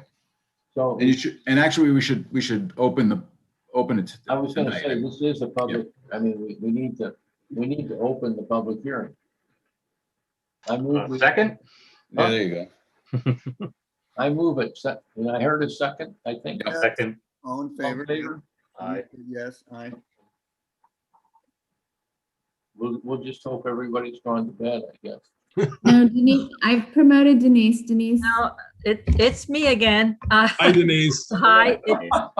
I guess for the record, Denise Wooden, 154 Palisade Street. So first I'll be positive. I appreciate that the neighbors' concerns were taken into consideration. I have very serious concerns about the noise level and how that's going to disrupt my life once this all starts. And if we can do away with, I urge you, whatever concerns you may have about this new design, and in my opinion, the whole thing's still too big, but, I think we're moving in the right direction. And I think that, whatever concerns the committee has, that you please do whatever possible to avoid that excavation and to avoid that kind of disruption. I think that the driveway and the garage makes sense on the north side. I don't want to, look, I don't want to hurt my neighbors, on the corner there, but there is a much bigger buffer between, you can see it right in this drawing. There's a much bigger buffer between that building and 156 than there is between our building and 156. And I don't think, since the garage is internal, it's just a driveway, people going in and out. And so I think that makes a lot of sense. I think if we can avoid that excavation, I'm almost begging you, please do avoid that. And I've mentioned before that it may seem a small thing in the larger scheme of things, but every street tree, especially one that's mature like that, adds to the environment here. And it's important. It's important to me. It might be important to only me, but it is important. And so if we can do anything to save that tree, I appreciate that as well. I would just make two other comments. One is that when the owners of the property first bought it, I met Michael and his partner Mary outside, and we were talking about what they planned to do. And he told me at the time that he wanted to attract young professionals who worked in the city and could walk down the street and catch the train. And so I can't remember the configuration of all the apartments, but it seems to me like young professionals who work in the city do not necessarily need large apartments that in the way that if you were marketing it to families. I don't know if that's still the case. It's just an observation on my part. And then my second observation is just that, Patty, with all due respect, you mentioned that, the house on the corner has been purchased by the same developer, and that it's only fair that they bear the disturbance. To the best of my knowledge, the developer does not live in that building. In fact, there are people living there. And so, I know that they haven't been at the public hearing. I did at one point make up my own flyer and put it in their mailbox. I don't know what their situation is, but I'm guessing that they're not looped into the public process. And are not as much of a gadfly as I am, although I wouldn't call myself a gadfly when it's directly impacting, my life and the life of my neighbors. So, let's be aware of that too. The developer may own that building now, but there are people living there who I think have lived there for quite a long time. Yeah, I agree, Mary. I mean, Denise, but you pointed out the important thing is you look at how much room there is between those two. And it just seems a lot more fair than putting it next on your side. Right. It just, and of course the digging, the excavation, that's a big thing. I'm totally on board with the idea that this should be smaller apartments, nothing bigger than a 2-bedroom, a 1-bedroom, 2-bedroom, that kind of size. I know the perception is that it's large. It's, I don't agree, but that I don't get a vote. So, we're trying to make something that works. I understand that Rob is somewhat frustrated that we didn't figure out the issue with how far in the ground we were actually getting it to be and how challenging that was going to be. It was probably just me being overly enthusiastic. If you go back and look at the designs we had earlier, they were not going down that deep. That was something that we were encouraged to consider. And I said, sure, we'll consider it and we'll try and make it work. When we looked at what the cost of that would be, what the disruption would be, the idea of driving the sheet piles, I just think it just isn't the right way to handle the site. No. I also have Mr. Varkasia on the line. I'm going to promote him.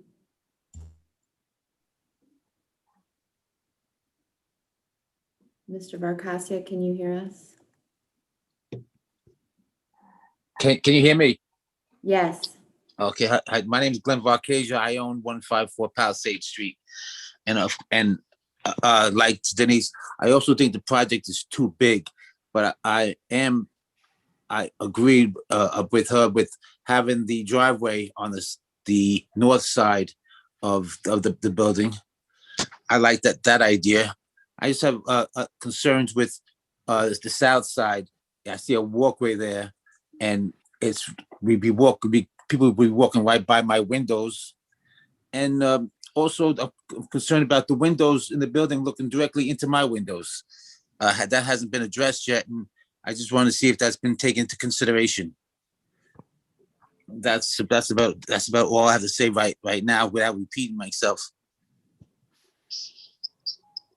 Thank you. Thank you. Anybody else wish to speak?